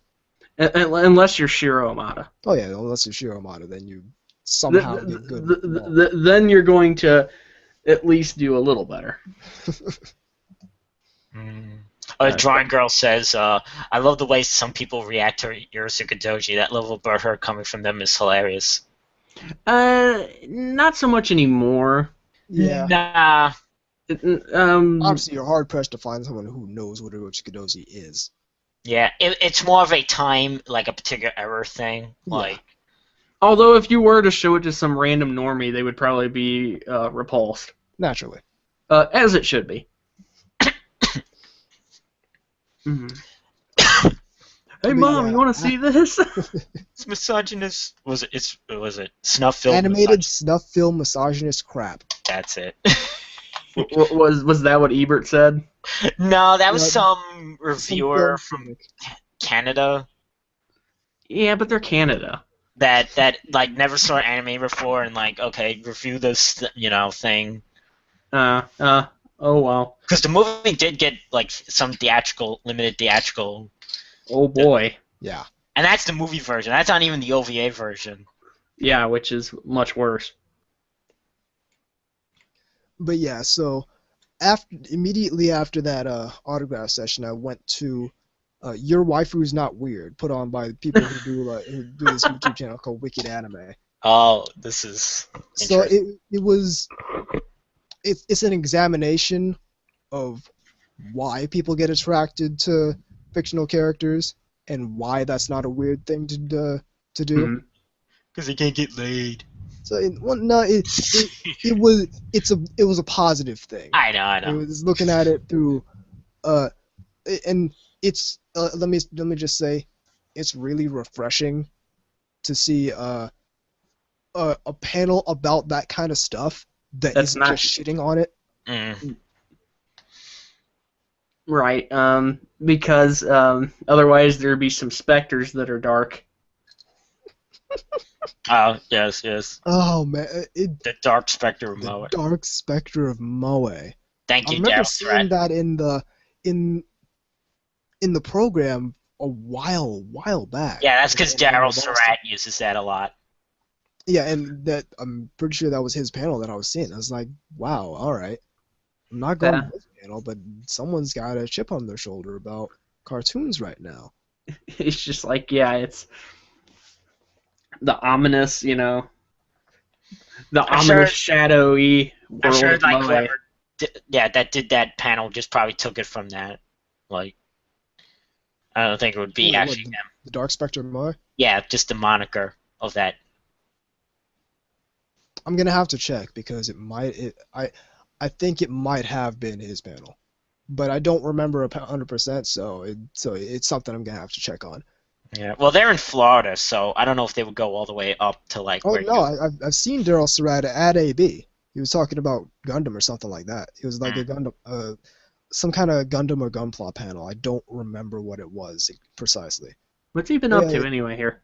I don't know. The last is he reviewed was it at the end of February? He reviewed something that like he didn't want to, but because someone bought the season, he was like the 4th season of Initial D. He hates that show. I can't blame him. I don't care much for it. I like the video game. I'm not. Yeah, he said the only thing that he likes is the music. The music's okay. Yeah, it's far from my favorite part of Initial D. And it was talking about like how the fans for Initial D are like crazy fanatical to the point where they like buy cars and like customize. They're into the actual culture of the. Well, okay. To be fair, I think it's the other way around. That these people are into car culture in the first place, and really like Initial D because that's their show. I don't. I'm hard pressed to believe that there are people out there who are purchasing like. I like this anime, so I'm gonna go out and purchase the automobile from this anime. I don't think that's happening. I think what's happening is people are already into cars. They're already into like the whole tuner thing and like racing and street racing and downhill racing and all that stuff. And they like Initial D because that's that kind of anime. I had a friend who was like this. Like he's really into cars, really into working on engines and stuff. He worked in the automotive trade when we were in tech school. So right. And he loves Initial D because that's the sort of stuff. Like I like Stella because I'm already into airsoft. I don't think there are very many people out there who watched Stella and I was like, I really want to spend $300 on an airsoft gun and then like $1,000 more on a full setup and shit. I don't think that's happening. Just to be clear, we're not saying that anybody who watches something is into its main theme specifically. Obviously, if you're watching, I don't know, School Days, it doesn't necessarily mean you're into NTR or something like that. I'm not even really into idols, but I'm really into idol anime. That makes sense. That's the sort of thing where it's like you can just like it independent of its subject matter. And I mean, I like some, but I'm not really into like I'm not a AKB48 listener. Or what I'm saying is, for that kind of anime that's really steeped in its own culture, where it's like it's a really in-depth anime about cars and they're doing all this stuff, and like you're only gonna understand certain aspects of it if you're into cars. That's the sort of thing that I don't think that people are getting into. Too many people are getting into the car culture because they watch Initial D. Well, he said also that it came at the right time in the right era, which was like the 90s, early 2000s. Right. And people in like high schools would see that show and like in the anime club and be like. Right. I should point out, and I'm sure it probably exists, but there's got to be some doujins using that title. Oh, Initial D? Yeah. Oh, I know there's the parody comics of like with the train drifting. Oh yeah. Multi-track drifting. Multi-track drifting. Yeah. Yeah. Initial, you're getting the D. Apparently, there's one also for Girls in Panzer, like tank drifting. Yeah, not surprised. That was a big part of the show. I really am concerned if they start using like creating, what do you call those, Urban Dictionary slang terms for some of this stuff. Oh, like Donkey Punch. like Panzerfausting. I don't even want to know what that would mean, but I like the one I coined that I should write in, Chocolate Tiara, based on the Idolmaster Cinderella song, but is it related to Chocolate Rain? Chocolate Rain. Move away from the mic to breathe in. Use the was it? Think of chocolatier and what type of sex act that would yeah. Nope. I'm not. Might be doo doo. Fucking dude. So the other big panel I went to on Saturday, yeah, was the Faku Q&A. Okay. Did they announce anything interesting there this time? They didn't announce anything. More like they previewed some stuff that they're gonna be working on with some people that I can't necessarily talk about because it would be better if it would be better for them to just announce it because it's not 100% ready yet. But what I will say about it is it's big, and it's something that I think all of us on this podcast are going to be on board with. Okay, cool. Let's see. This would be me in the panel. So how much money would I have to give you to have an English version of Show Bitch by Salad?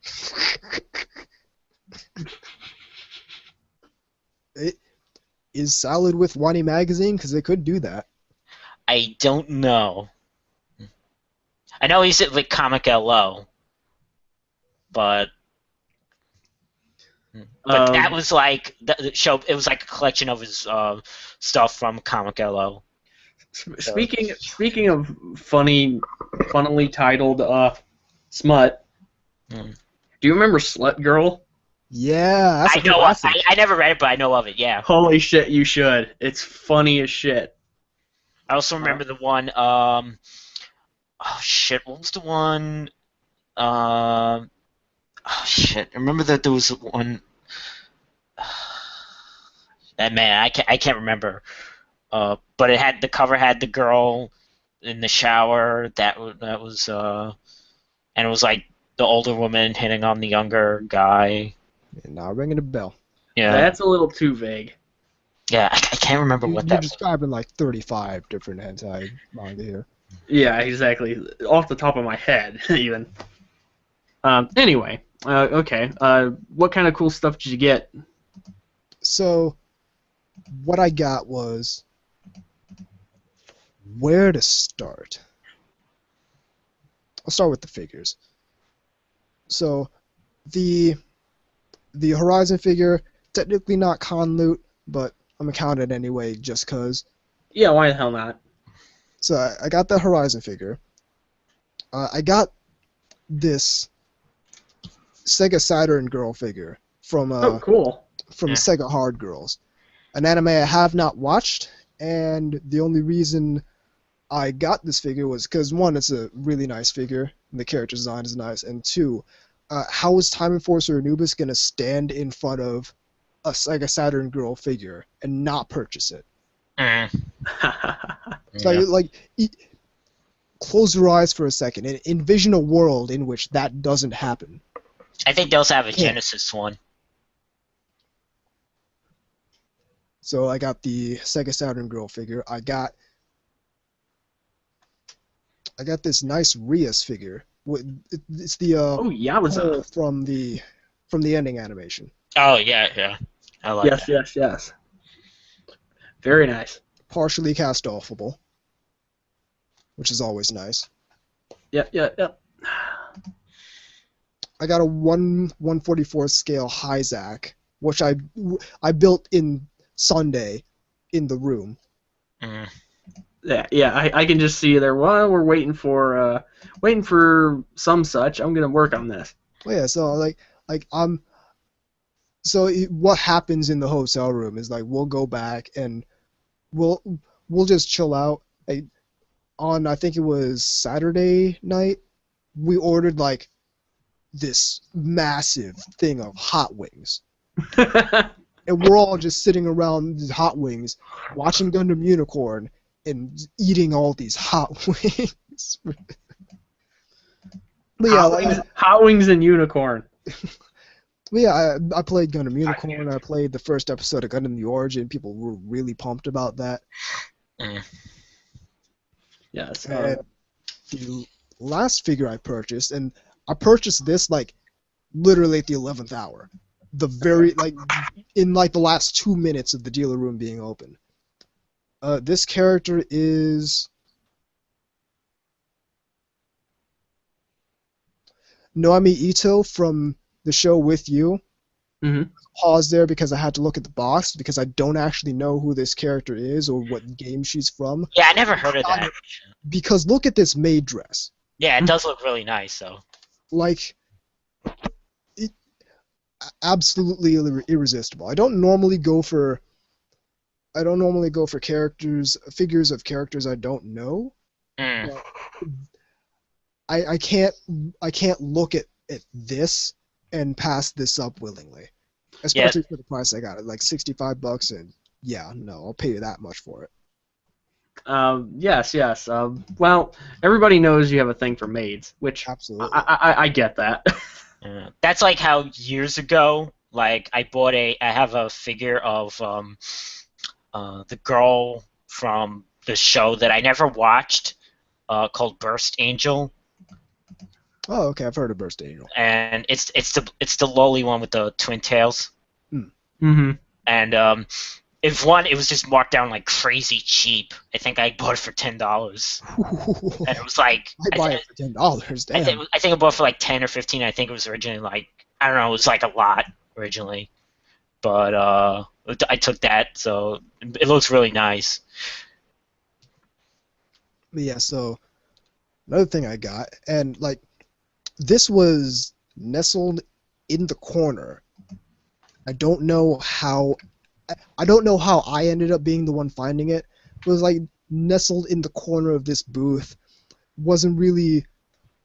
They were mostly selling anime DVDs, and then they had this little alcove in the side where they were selling a few video games, and I looked in the corner. I had to do a double take because they had motherfucking Lunar 2 Eternal Blue Complete for the PlayStation. Indeed. Everything but the pendant. And for the price I got it, $95 when it's normally like $300. I'm like, yeah, no, I can't get my money out fast enough to get, because Lunar 2 was one of the few JRPGs that I could get really into. Like a friend of mine had it, and I was watching him play, and I played a little bit of it myself. I love the battle system. I love the story. I love the characters. I even love the translation. Same designer as Evangelion, by the way. Yes, sir. Did Working Designs do that one? Yeah. Yes, Working Designs. Yeah, they usually are pretty good about it. I mean, look at the cover. I mean, she looks just like Misato, basically, a younger Misato. Mm-hmm. I never played it. I never played Lunar, but I remember seeing it in magazines. Oh, it's fantastic. I remember playing Silver Star Story, Mm. which is of course the first one. Yep. Yeah. That was like what on Sega CD. Yeah, but they also redid a version of it for PlayStation. Right. So, I just remember seeing it for Sega I'm CD. about 6 hours into Lunar 2 at this point. Oh. Loving it. Yeah, cool. I did see you. I actually did see your post about that. I just kind of forgot. Me too. I couldn't resist because I'm like, somehow I ended up being the dude getting it. I was wondering about that price, but I didn't realize like, oh, that was what it goes for, like normally. Okay. So in that sense, yeah, you got like a third of. Yeah. So, okay. So anyone want to take a guess as to how much money I dropped at the Faku booth? Oh. No, not really. Too much. Less than 200. Okay, 150. Close. 160. Okay. I was gonna say, is this gonna be like The Price is Right, where we're just kind of like going, bouncing around until somebody gets close? Retail price without going over. Yeah, exactly. And then we'll just start going to one-upping each other by going $1 up. $1.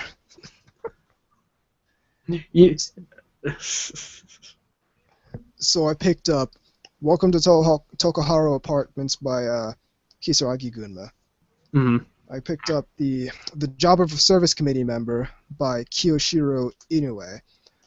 I bought Love Ridden by Nabata, TDK by Ishike, and Punikano by Pion Kiti. Yes, I have Punikano. In addition, nice. I got the Boshi t-shirt, which I'm wearing right now. Yes, I saw that. I was smirking. I want that. And they also had, this is really, really interesting that they did this in particular. So one of the characters from the Job of Service Committee member wears this sweatshirt that has like the service committee on the back of it. Mm-hmm. So they made that. Like they only made a few of them, I guess, and I got one of those. Ooh, cool. It's always neat to get something like that. It is a whole lot more comfortable than it has any right to be. That does look pretty comfortable. I'll be picking up some of those. Certainly, TTK. I'll certainly be picking that up when I'm up out there. When they're gonna do Hen Reader? I'm not familiar with that one. The lowly artist. Are they with Wani Magazine? Because they can do Well, they can do it. Well, that was the one. That's the one that's on that skateboard. Well, they might do it then.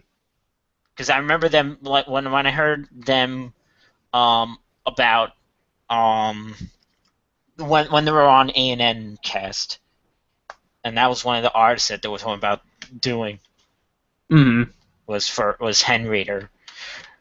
And it's of course Zach being like putting the fear and trying to put the fear in him, like, oh, you better be careful. It's like the guy knows what he's doing. Yeah. I'm going to say I don't think he would really even have bothered going forward with it if he didn't already have his ducks in a row. Exactly.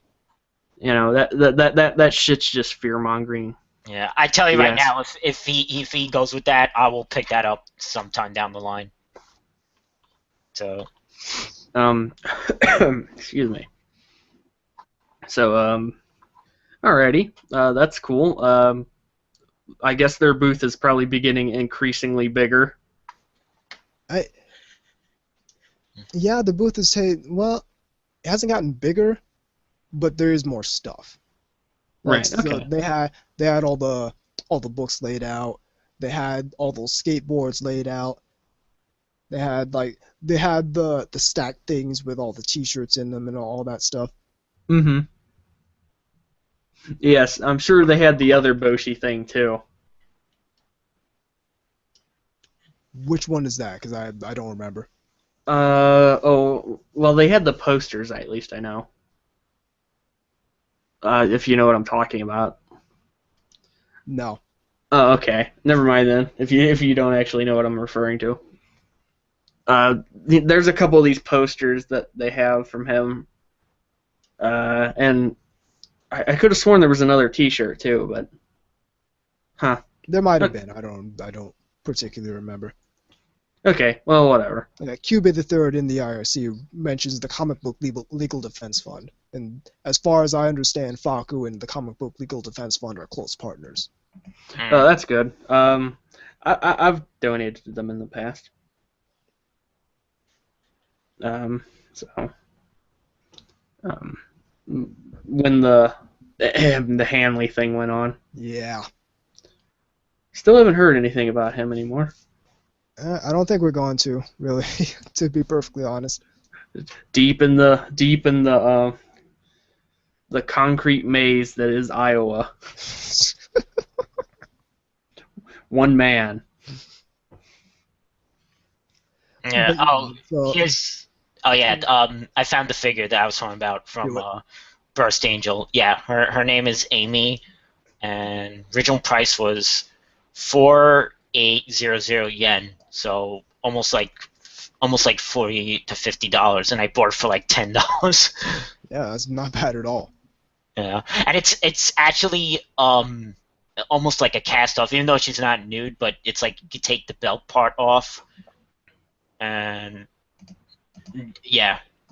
Yeah, not bad. But yeah, so that's basically AB. Cool. Went around, had a good time. Took some pictures, took some video. You're gonna see that up on the Ashike site at some point. That'll be fun. Did some collaborations with the Geeky Panda. You can see some of his videos that feature me in them. I mean, all in all, security issues notwithstanding, because there was they had, for all intents and purposes, 3 entrances out from the mall, out from the front end of the convention center, and then this one that's like, if you go to the 3rd floor of the hotel, there's this entrance that takes you into the artist alley, and that one was open for a while, then they closed it for a while, then they reopened it for a while, because that was like the secret entrance that not many people knew about, even though they did in fact publicize it. So the line there was always short, and there wasn't too much of a check there. They didn't even have like the big metal detector there. They just check your bag, say, okay, you're good to go. So they opened it for a while, they closed it for a while, they opened it for a while, and nobody really knew what the status of that was. So it's the first time they had to do that, and as far as I understand, they didn't really have very much notice that they were going to have to do that. So it was just kind of one of those, oh crap. It's just sort of one of those, oh, okay, we need to set this up real fast. And it was inefficient, but I have confidence that things will improve by next year. There's a whole lot of people just really complaining about it, and there's no real reason to complain all that much about it. The staff were very professional. They didn't really cause people any big problems as far as I understand. Some people had like their props confiscated, and there was some inconsistency with how they were checking that. That needs to be sorted out. But altogether, it was just a really good con. Okay, well, that's cool. Alrighty. Sounds like you had a lot of fun, and a lot of the shenanigans that occur with your panel were in full swing. Oh, yeah. Yeah, it sounded like a lot of fun. Right. Okay, I think I'll be going to the one next, maybe. Yours is Expo, right? Yeah, it starts June 30th, I believe. I mean, that's when pre-reg. Right, so you and I might end up doing like tandem NTR Radio Gaidens, depending on when Kineticon is, because I know Kineticon and AX are usually very close to one another. Right, because we've done it before. Yeah, so July 7th through the 10th is Kineticon. Yeah, so it's going to be pretty much the weekend after I go. Yeah, exactly. So that's going to be an adventure. Yep. My buddies are going to be bringing their equipment. Basically they're going to bring their phones and take some videos. And I'm going to, of course, bring my voice recorder. Try to get the most ridiculous stuff I can. I really hope I can top the very delirious hashtag jackass element. Oh yeah. The sad thing about that is you really didn't hear the real chunk of it though. You heard us explaining it to one of us that wasn't really seeing what was going on. You didn't see us actually losing it when we were actually sitting there at the bar. I really thought they were going to kick us out because we were being pretty loud and obnoxious, and I couldn't breathe at the end of it. Then we got in the car, and of course, then it got even worse because he took that U-turn just completely, and me and Lane were in the back just cackling. I can't believe that just happened, Okay, anyhow. Anyway, Go to the A&N panel. Was that? Go to the A&N panel. What? And bring sugar cubes? Did you mean salt licks? Okay, that concludes the second segment. Here's some Border Down music. This is Bye Bye Mars Take 2. Keep it right here on NTR Radio.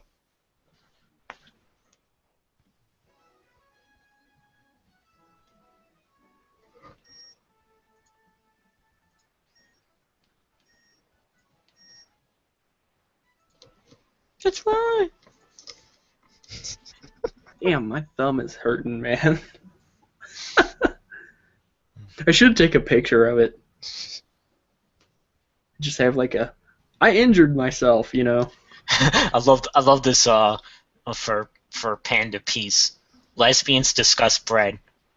Literally, who's the target audience for this anime anyway? Me. It's like anime has literally run out of ideas. The Lucky Star audience.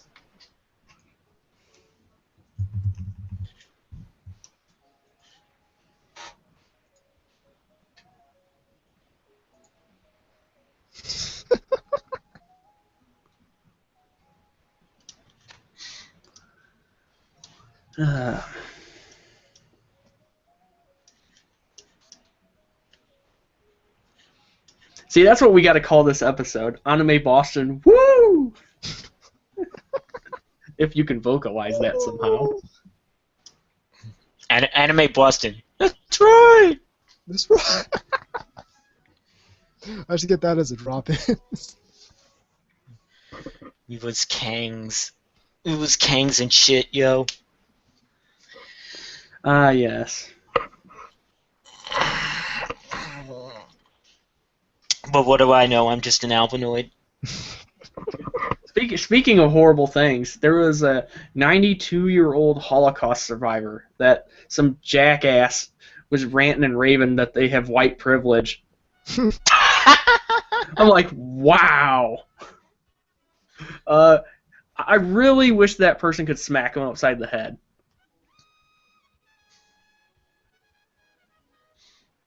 Yakub.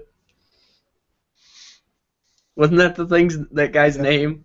Yes, the big head scientist. Yeah, Yakub. Yakub. But no, a 92-year-old guy that survived through like 7 camps. Good God. It was on an AMA. And somebody just like was ranting and raving about them, you know, something about Donald Trump, you know. Naturally. And I'm just like, you gotta be kidding me. Yes. A hyper-capitalist like Donald Trump is totally one of those.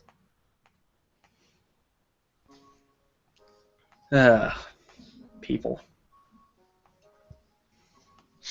Any emails? Yes, sir. All right. Okay, cool. Yeah. So then we don't have to talk about the next this season then. Well, it's a really short email, so we can do both.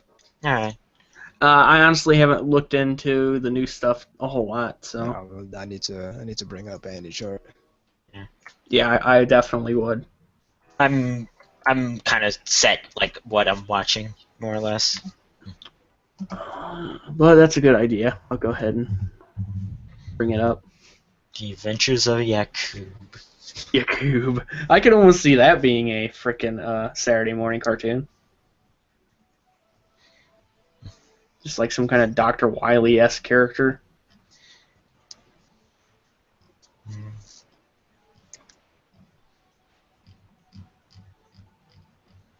And who are they trying to fool with him anyway by naming him Albert? Gee, I wonder who he was supposed to be taken after, visually.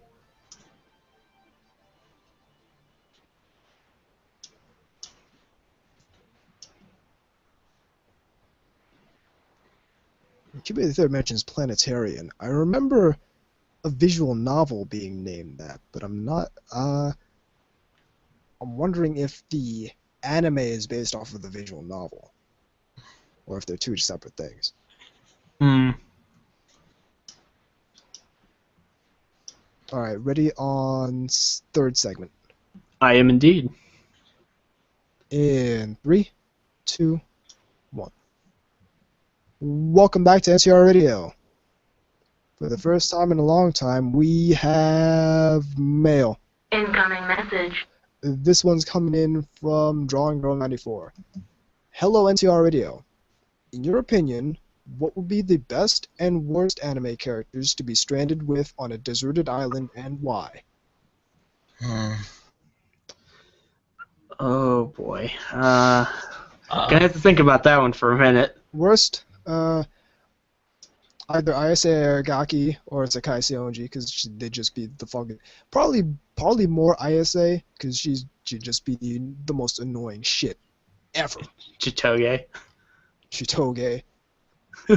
Any character who I've ever called a bitch, it just... They're going in the pot. Strand me on the deserted island, because it's not happening. I actually got the answer for one character for both categories. Right? Interesting. For both categories. Yes, best and worst. Anzu Futaba from Idolmaster Cinderella Girls. Okay? I mean, because one, she's cute, you know, but she's also unbelievably lazy. Yeah, she's not going to want to gather firewood or spear fish or any of that shit you need to do to... Okay, I don't have my best pick yet, but I think I might have my worst, or at least one of them. Spin Zaku. Quite honestly, I think you would kill him. I think you would wait until he fell asleep and then finish him off. Just kind of choke him out. Nope. It's like, I'm not giving you any more resources, asshole. As for ones that would be cool to be with, okay, Belle Dandy would always be good. You know, I'd go with, you know, any of the Strike Witches. Oh yeah, they'd be fun for that matter. My primary priority right now would be to leave the deserted island. Right. Okay. Come on, but think for what they're actually asking here, though. You gotta stay on the island for a little while.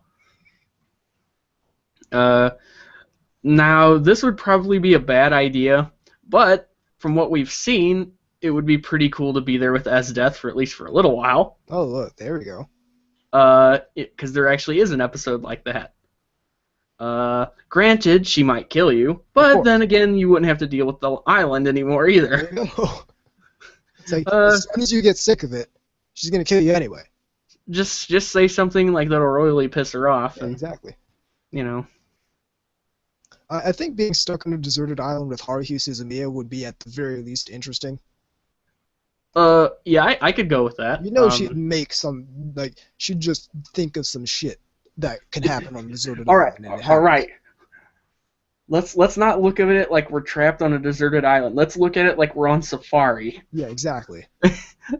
You know, and then you'd have the hats and the, yeah. I could see that.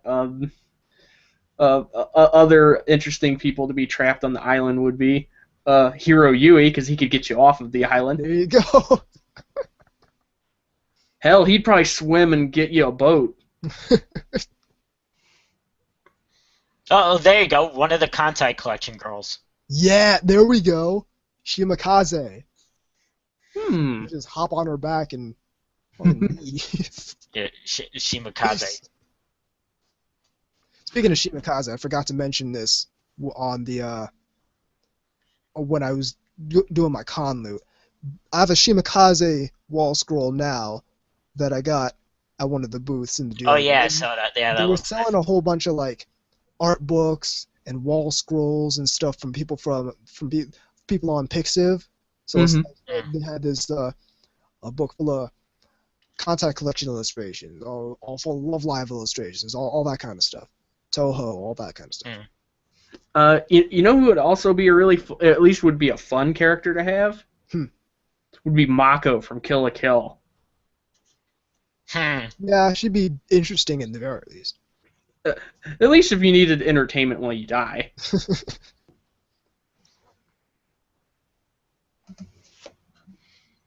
So, yeah, I mean, nobody wants to be trapped on a island with Camille or somebody like that, because then you'd just kill yourself. You'd just be like, I can't handle any more of that. Whoop. Peace. You're on your own, Camille. And yes, that is a girl's name. Boy, that would be me. Sorry, anyway, so we are at the very, very fore end of the spring season. Yes. So what's everyone looking at watching? Easy, you go first, because I think you probably have the best idea what you're watching. Yes, well, hold on. Okay, so we'll start off. I don't know if this will be that good, but I'll try it out at least. It starts off 12 Sai Chicha na Mu Tokomeki, which translates as age 12. And so the story begins with Hanabi, a 6th grade girl who's neither an adult nor a child. She deals with issues such as accidentally witnessing her homeroom teacher kissing, worrying about experiencing physiological changes before her friends. This is a depiction of a 12-year-old girl's innocent worries and first love. What you gotta love about that is where the source for this is taken. I'm surprised that made them probably wince to have to write that. Oh yeah, source. Okay, so looking on next thing, Bakuan, which I've waited for years to get to an anime. Like, I put it on my blog when I saw the manga for that. I'm like, please make this into an anime. And a couple years later, see, I called that, and I also called Galco. Yeah, you did call both of those. Yeah. Yep. Even though I gave you crap because the name kind of does sound like the car insurance company. Yeah, I know. Now, I hope that the Bakuan, the series for that is better than that OAD that I just saw. I mean, it wasn't terrible or anything. It was all right. It's just it wasn't like I wasn't like hyper blown away by it, because the manga looks really good. I mean, it's more about the premise. It's just moe girls on bikes. Yeah, I'm on board with that. So I'm gonna watch that. They already got an SH Figure Arts pre-order for an SH Figure Arts of the one girl. Yeah, I saw that. I was browsing earlier. Yeah, I'm not gonna get just because it's expensive. Yeah. It's like $100 for. I mean, but she has the bike and all that. So yeah, watching that. What else? Let's see, skipping down. Oh, okay, High Fury. That's another one I'm interested in. Yeah, that's gonna be that the cast for that is huge. And the promo pic is just gorgeous. Oh yeah. Yeah, it's the character design is, by the way, for the same as Nan Biori. So looks like it's gonna be like Moe Coast Guard. Exactly. It's maybe not like Cinderella Girls or what's another, or Girlfriend Beta cast huge, but it's kind of like Girls in Ponzo big. Yeah. Right. Yeah. I'm always a big fan of a show that can handle a big cast well. So I'm hoping like it can do like Girls in Ponzo did in that regard. I've always kind of liked that as an idea. Okay, unless it gets cluttered and it falls apart, but oh yeah. Yeah, like I like Cinderella Girls handled it where it was mostly on the main 14, and then the others were, some were more shown, but others were just in the background. And Girlfriend Beta was the rotation of like 50 characters. 50 characters. Yeah. or 50, almost 50 girls. Okay. I might try out the series for Unicorn. I'm definitely watching that. Yeah, If that's it's a like they scan guarantee. my brain and said more Gundam Unicorn, sure, Please. let's do it. I don't know if I'm gonna try this one out. I want to hear what people say. I have to hear what other people say about Kisniver. I think they premiered that at like AB. I absolutely at least want to check it out. Someone's gonna have to tell me it's the best shit ever because I'm not particularly interested in it. And triggers really hit or miss for me. So unless something comes out and I have that kind of visceral reaction, whereas I need to see this, and I'm not gonna bother with it. Yeah. Okay, fair enough. Macross Delta seems like it's like, oh, but Vinny, it's Mecha and Idols. It seems like the type of thing I should be pumped for, but I don't know if I'm just not pumped for. I'm so doing up Macross Delta. Let's go. I'll probably at least give it a cursory look. I might take a look. Maybe, I don't know. I have to hear what people say. Okay, this is one I'm gonna try out. Okay, I'm sorry for the long name of this. Anubis is already getting annoyed. It is based on a light novel. Of course it is. All right, Netoge no Yome wa Ona no Kojanai to Mota, and That name should have ended 35 seconds ago. All right, I've missed that. I'm trying to find out what even the title translates as. Honestly, if they're gonna name it that long, I don't think they deserve the courtesy of a translation. Oh, okay. It's and you thought there is never a girl online. That's what it translates as. That's very entertaining. Okay. Let's see. Scrolling down. I'm gonna tell you what. I'm already on board with the title of Shonen Maid. Yeah. Oh, yeah. Here's a big one I'm waiting for. Sansha Sanyo, animated by. What did you say?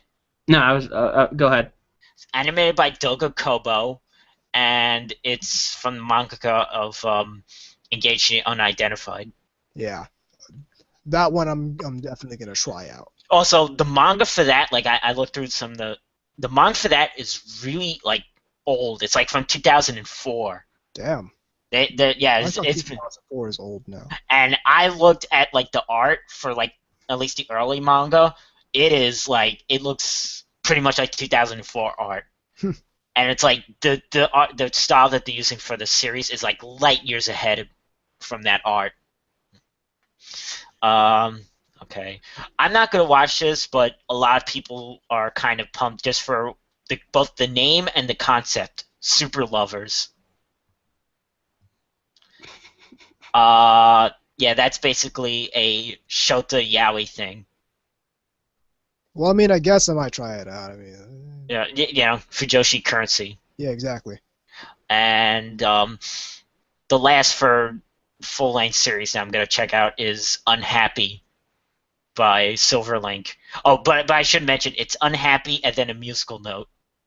I fucking hate when they do that. Just because it makes it hard for you to do retype it. It's like when Prince changed his name to that symbol. How do you pronounce that? He's trolling you. It's basically these girls are in a club. Wait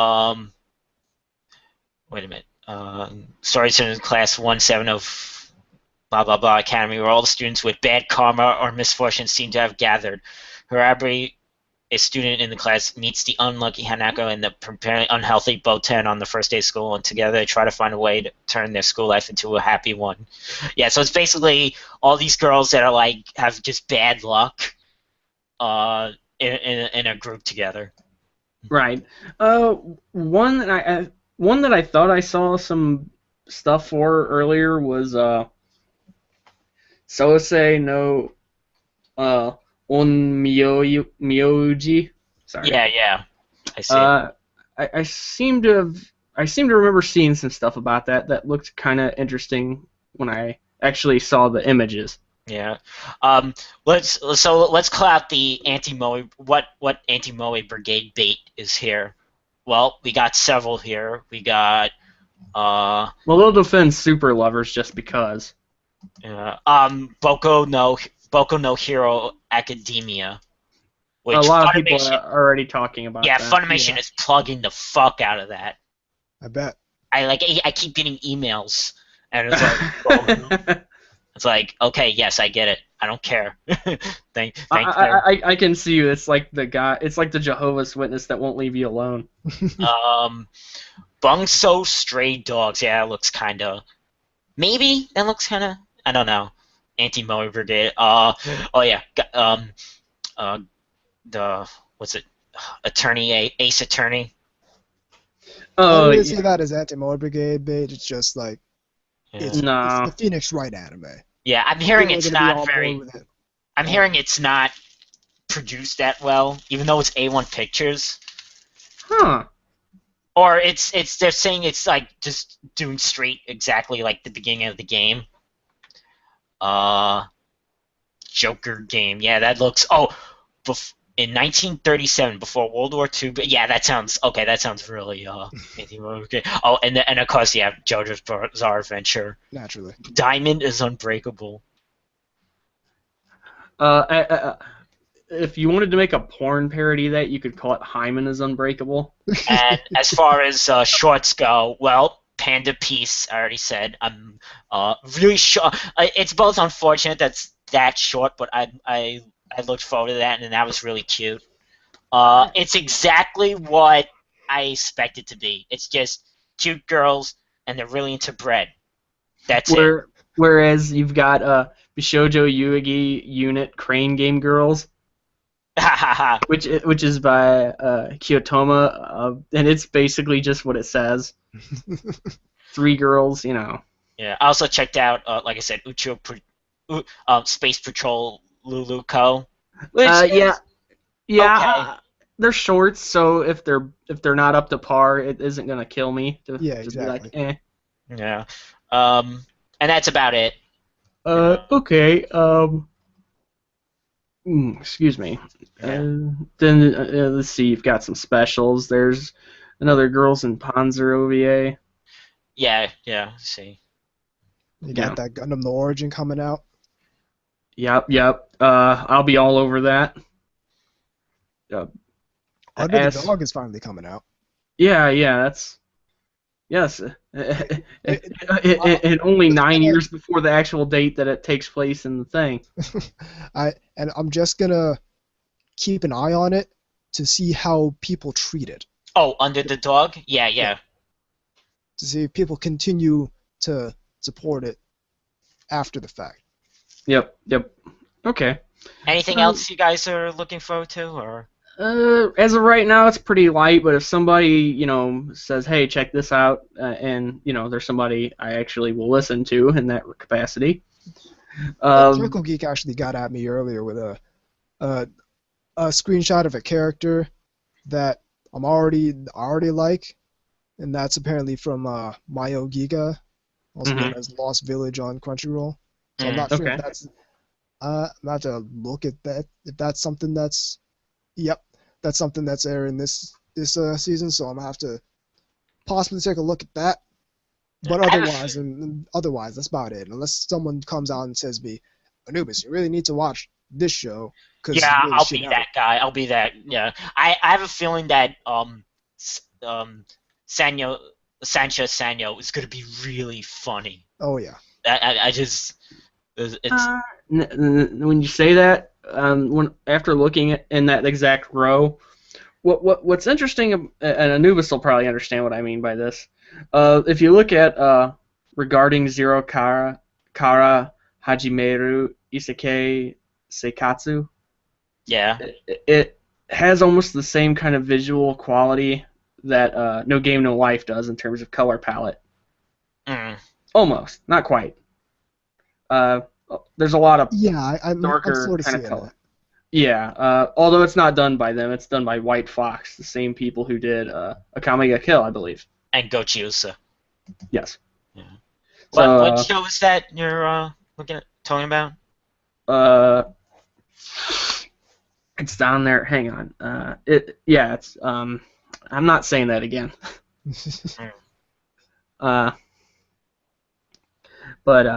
and it says it's drama, fantasy, psychological. Ah. So it even kind of has the same kind of sort of ballpark. It even sounds like if you were to go by that. Yeah. Oh, here's that thing.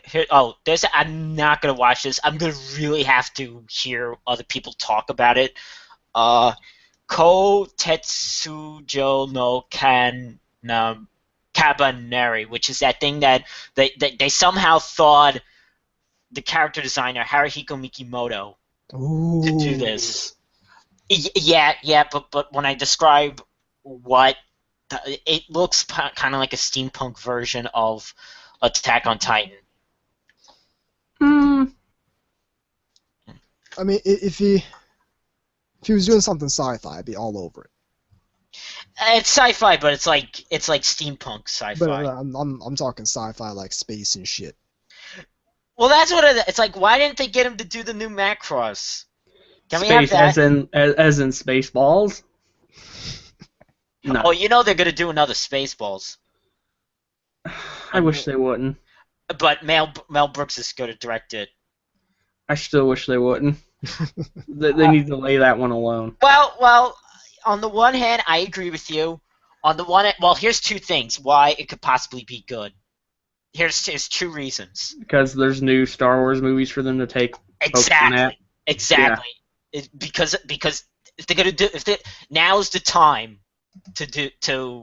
Okay, I can kind of see what you're getting at. Yeah, if you were gonna do a second one, yeah, probably would. And it's from the original director. It's not gonna be, it's not like the Ghostbusters where it's like, who said yes to this type of thing?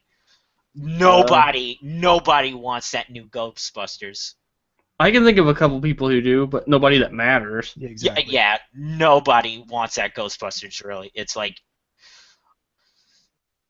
the Dead on Arrival is all I can say about that. And of course they're gonna blame Dude Bros and things for that.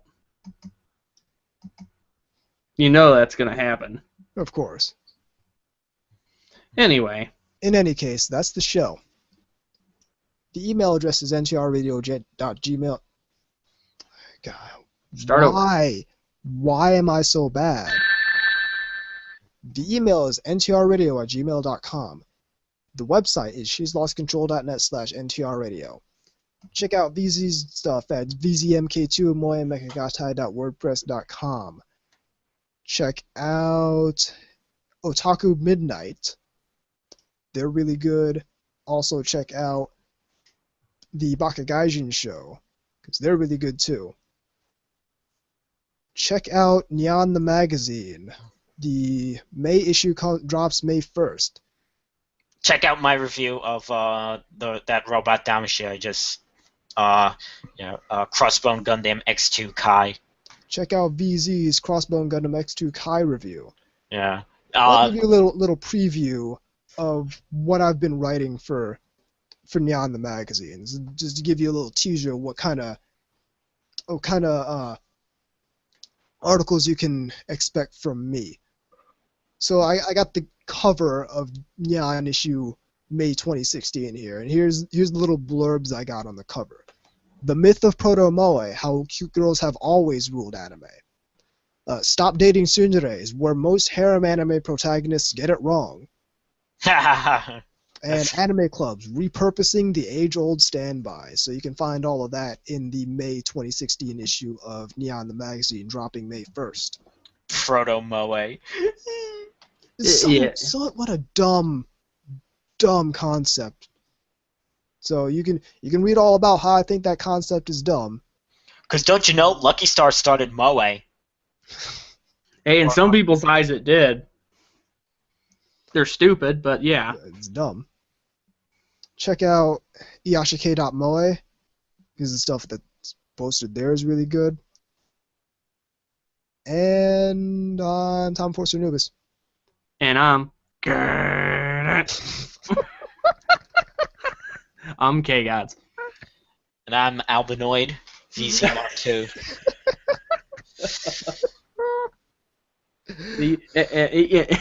And even though Ric Flair is still alive, this is NTR Radio. NTR Radio.